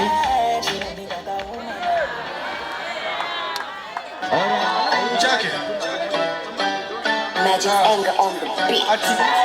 Majuka ni kama unarusha mikono, tingisha kichwa chungu usivunje kisogo, teremuka kakonokono basi ionja twende mamio ndoko, mamio sasi inadonja wasi ni kumoto, mamio ndoko, huyo sasa mamio ndoko, mamio Sabri. ndoko sasi inadonja wasi ni kumoto. Kaleka dance, kwanza ukiwa kijaba ndo napewa kichance. Low but sure na ukizitoka na relax. Rusha mikono juu kama hujui kudance. Toa kofia na mkono kulia, panguza kiharaba na toe kijasho. Moonlight love kwa jua na mpango wa kando. Ona sasa Kisienda maidana madhani. Mami ondoko, mami sipoko, kakuna njoti tunachana na popcorn. Sabri. Flow na doju tumedonjo, alisema ni fast time but hiyo ni uongo. Siki yenyeji huyo dem ni mwitu. Thank you. We are coming to the end, and we are blessed to have a guest in our midst. This is other than the immediate former chief principal, Nanyuki Boys High School. Before that, he was the chief principal of Kakamega High. He's the one who worked on Green Commandos. If you hear Green Commandos of Kakamega High and many other talents. I want to say Mr. Oliver Minish is a friend to this school. He has taken his time off to come, not because he doesn't have what to do, but he has love for the youth and especially talent. I want to appreciate because Karanda Mixed Secondary School is a sub-county school in Nyando, and it's with humility and love that he has come. Sir, I would like to say thank you for finding time to come to to leave your work and come to Nyanza, Nyando, Karanda Mixed School, the home of champions, to be with us. We are greatly honored. And students, I would like you to know that to come across a chief principal is rare. In our area here, I only know of one Ndago who was formerly at Kochogo, and he was taken elsewhere.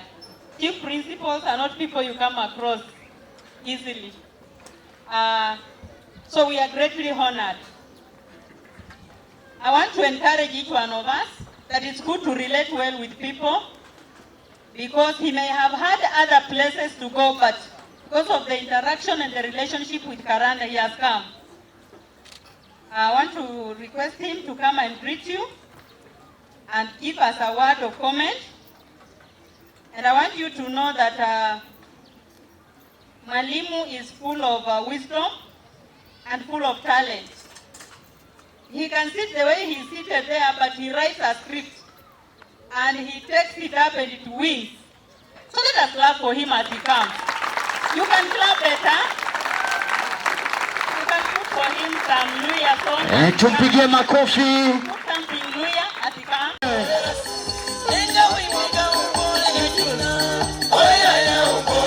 Karibu sana mwalimu. Tumpigie makofi the chief guest. Karibu sana mwalimu, karibu zaidi. Karibu Karanda. Karibu mwalimu. Karibu Karanda. Thank you.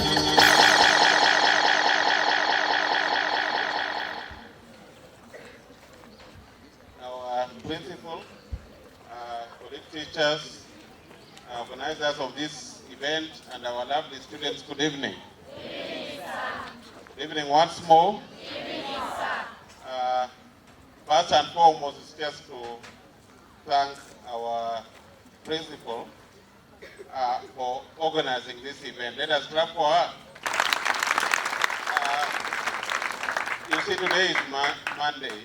I know you are supposed to have had this function last Friday, but because of Mandamano and so on, she postponed. And I thought maybe I not find time to come, but God has provided us the opportunity. Madam, again, I just want to say thank you for allowing these students to express themselves. You know, expression is very, very important. If you are in an environment where you cannot express yourself, then you may not really develop very well. You know, expression, particularly like I saw a student here and I asked who is that student, I was told the background is very shaky. Sometimes you find some of us have no parents at all. Some of us probably, we come from homes that you cannot talk about. So when they are given an opportunity here and they are also given an opportunity in class, it is something, Madam, I want to congratulate you for. Because we are supposed to be creative and innovative. I've lived in the world of creating talent, and I know that it pays. I want to again say that I saw a number of you very excited, and even teachers, very excited and participating in whatever that was going on. And that was really very, very good. We'll always look forward to this day. Maybe next time you again have it, I may not be the guest of honor, but I may just want to come and enjoy myself. If you combine out of class and in-class activities, then you have a school. We've talked so much about Kakamega School. There's a lot that we put in at that particular time. And I want to tell you that some of those students who we developed their talent in various areas, and we decided that we shall go for all the talents that they can be. Because the person who gives talent is God. And all of us cannot be footballers, all of us cannot be good singers. So God gives you something that you can do. But most unfortunately, the devil comes to whisper in your ear that you have no talent, there is nothing you can do. So you may just sit there and you are watching others. But God has given you whatever little God has given you. Use it, multiply. You know, I was told one time you used to have, maybe you still have it, I don't know, some kind of dance in a particular class. Yeah, you've been participating, sometimes you go up to the nationals, but maybe sometime last year or the other year you went up to East and Central. You see, that one keeps on multiplying. God does not give you a talent so that you sit on it. You know the parable of talents in the Bible, that it should find a fertile ground, and the fertile ground is you. When you have talent, it sells you to people. You know, like when they were looking for the principal Kakamega school, names of more senior people than me were floated to the Teacher Service Commission. Now, when they were looking through those names, my name was among them. And the commissioner said, we know this one because of his plays. He has written very good plays. But the other people who are senior than me, you see, they were not known.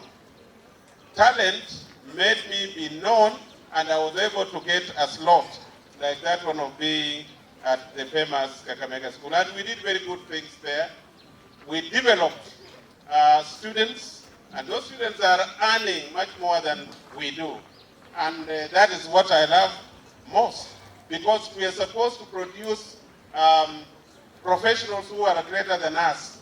We cannot say that, for example, us as teachers, that we should not produce people that are greater than us. In fact, it's only in teaching profession that we train students to be better than us. In fact, if we asked you, if you want to become teachers, you'll say no. Because you think you need to become a doctor, you know, you need to become a lawyer, and so on. Which on our side we say, yes, that is good. You know, when we were in Kakamega School, there were some students who were talented in football. And I say, I'll not be concerned whether they get E or not. Of course, some teachers would say, whenever there are some students here, we need to send them away. They are lowering the mean score of the school. But I told them, you work on those ones who can get A because that's their talent, they get A. But we work on those ones in the field who can do very well. Even if in class they get E, but on the field, they do very, very well. You know, I have some few students here, and there are many, but I have just some few students that I got. There is a boy called Eric Ouma. For those ones who know our best stars, this guy comes sometimes to play on the wing. But he's abroad, actually. And you know, in a month, we're talking about a month, he earns about 1.9 million in a month. And you know, he's a guy who left school the other day. Not long time ago, the president of this country earns about 1.4 million a month. This boy earns more than him. And that is about talent. Because this is the thing God has given you. Of course, you have heard of the Omanyalas, whatnot. That one did not pass through my hands. But you have heard of Ingera, you have heard of Bushmade. These people have been playing rugby sevens. And some of them have been given scholarship because, you know, talent, that has to be introduced to them, to even people outside this country. And they have gotten sponsorship. And some of them are now playing professional rugby. Somebody like Alvin Otieno, we call him Bufa, for some of us who watch rugby. He's known all over this world, and is now in USA actually studying. So, what am I saying? I'm just saying that if you have talent, make use of it. But you see, it should not just be talent alone. Talent plus skill, it makes you very competent in life. So you need skill. And that skill is what the teachers are giving you even in class. I'm a teacher of mathematics, physics, but I can write very good plays. And when I'm teaching my physics, I'm dramatic. So I'm using my talent to make me a better teacher. So you use your talent. Even if you want to become a lawyer, you can use your talent to make you a better lawyer. So do not just sit and say, for me, I want to be this and that. and talent is a waste of time. That is what many people say. But the most important thing, even with the talent God gives you, God does not give you talent so that you use it badly. I used to love it, and I'm not the one who told those students at Kakamega School, the Green Commandos, they would quietly buy some t-shirts, white t-shirts, and write on, Jesus loves you, you know. And they put these t-shirts on top of, under the uniform that they're using on the field. So when they score, anybody who scores, they remove that t-shirt, they remove the uniform and the t-shirt they remain with as they run around showing the audience is Jesus loves you. So you see, they are sending a message through the talent that they were given. And when God sees that, you are really appreciated. So talent is not there to make us be afraid to the devil. God gives us talent so that we can use it to make people go to his kingdom. Whatever talent God has given you, use it positively. Whichever talent. God can not give you a talent that can, of course, destroy you. I don't think any one of you is thinking like that when you are a good thief, then that is talent. You know, I'm talented in stealing. You know, that one is now negative. So you may not really use that one to say you'll use that one to go to heaven. So, and actually the devil can give you that kind of talent. To be a person who can kill others, that kind of talent. But of course, if the killing is inspired by God, again it's a different story. Because when you look at David in the Bible, he had a talent of using, you know, is it called a sling? You put a stone, then you wind it round and then you release it. David used that to kill Goliath. You know, that kind of death is justified because Goliath was doing and his people were doing very bad things to the Israelites. So talent should be used positively. Any one of us who is talented, we want to thank God. For me, I look at myself and feel happy about it.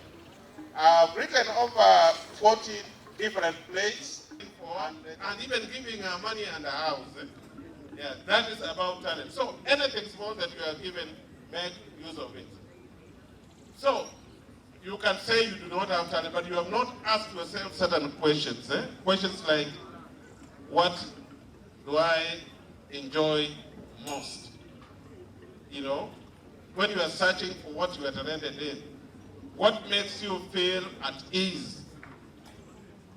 What character trait are you complimented on by people? What do people say they like or admire about you? The moment you answer some of these few questions, then you will definitely know where you are talented. So, for me, I just want to say that I am excited having come here to see what you are doing. I wish, and I'm just regretting that I came late, but there are some things that helped me, but I should have watched everything. And leave some awards with the principal, and so that the principal can make a decision how is she going to distribute these awards to the various winners that will be announced. Principal, please do not forget the teachers who came here. You know, you will just find that those teachers, even in the class, the students like them a lot. Yeah, because, you know, talent now, that is talent. So let us not say when the teacher is dancing here, he may not teach mathematics well. No, they'll just teach, and students will be at ease with that kind of person. I'm not saying that the teachers who have not come here, and then they are not serious teachers, no. Again, they have their talent in their own areas, and those talents will be exhibited in different situations. So with that, I just want to say thank you. I have a safari to make. I want to go up to Nairobi, but probably sleep over in Nakuru and then proceed. But again, I just want to thank you for the honor that you've bestowed on me. Thank you so much, and may God bless you. Mixed Secondary School 2023-2024 is none other than contestant tag number. Contestant tag number. Contestant tag number.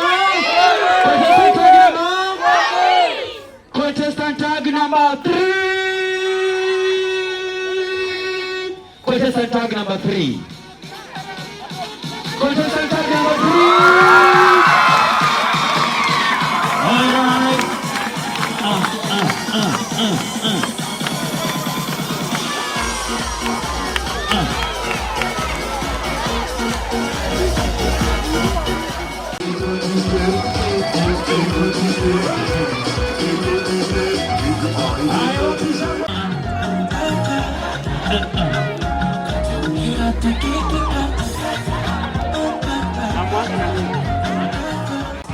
I am waiting for your love.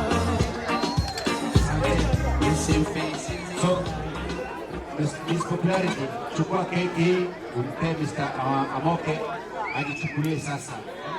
Yeah, I want to say that the day is coming to an end. It's been so good during the day.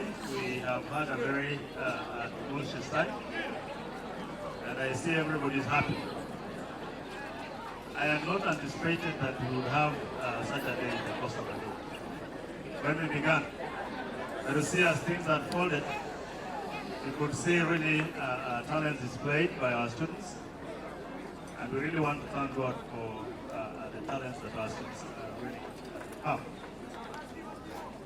Very soon, we'll be watching ourselves in various social media, playing the same league as those senior schools like Miranda. And therefore, we cannot take ourselves, believe to ourselves. This is testimony that even within our little corner, we have so much that we can offer the world. I have seen talented singers here. I have seen great dancers. I have watched very good artists draw very good things. I have seen display on the runway things that we could not know until now they came to the fore, courtesy of this event. Boys and girls, you have so much that you have. And I want to ask, even as we pursue our academic endeavors, let's also not forget our talents. You never know what's waiting for us outside there. You know very prominent individuals within our country and without that are eating from their talents. As our chief principal, chief guest opined, that he's seen quite a number of individuals pass through his hands who are handing now very good amounts of money. Others more than what our president is earning, courtesy of talents. So, usidharau, you have so much in yourself. The only thing that you need to do is to discover what is in you and exploit it. Madam Principal, I want to say that we are grateful. This idea that you had, which has now gone through today, we have seen it's a great idea. Even as we pursue the academic angle of our school and our students, I think we have also seen that there's something else that we can also exploit. So tomorrow as we come back to school, refreshed, having come from after, I want to believe that having let off the energy, the courtesy of what you have done today, will be now good students in class and as we pursue our academic endeavors. Members of the AFRIKWEAR, you're now part of us. We want to see you here every year, and even as you go, the Zita community and the Coca-Cola community, let them not forget us. We have so many things that they can still advance us. Otherwise, I want to appreciate each one of the Karanda family for making this day a success. I would like to appreciate AFRIKWEAR. I can see the lights are increasing with time. So I'd like to take this opportunity to appreciate AFRIKWEAR. I knew you over 10 years ago and you have also grown. I'm very proud of you. And I'll also make connections for you so that you can grow further. I'm only saying that as you go, what next for my students? Most of them don't have anyone to hold their hand. Please, for Karanda, help me hold their hands so that they can move to another level. God bless you so much. Now, because the teachers are happy and the students are happy, as a mother, I'm happy. I'm a happy mother. Glory be to God. Thank you for making everything possible. Long live Karanda. Karanda is the home of champions. Karanda is the home of champions. Karanda is the Maranda of champions. And the home of champions. Thank you very much. God bless us all. Mine is just to again just say I had the privilege of watching the very best, and I've learned so many things. I've been whispering to the principal that I'll go back. I run a school called First Bed Academy. It's a private school. So I'll go back there and organize myself. And I will invite her. I've already picked a date, either 10th of October or 20th of October, to ensure that I hold something like this. I've learned quite a lot. I just want to wish all of you well, and as you engage in both academic and out-of-class activities, I want to wish you well. And I want to say believe in yourselves and also believe in your school. Thank you so much, and may God bless you. Good evening. For me, I don't have much to say, but I thank Lord. When the thing was announced, even I didn't know what to do. But yesterday, I asked my mother, Mom, tomorrow we have a cultural day, and I don't have something to present.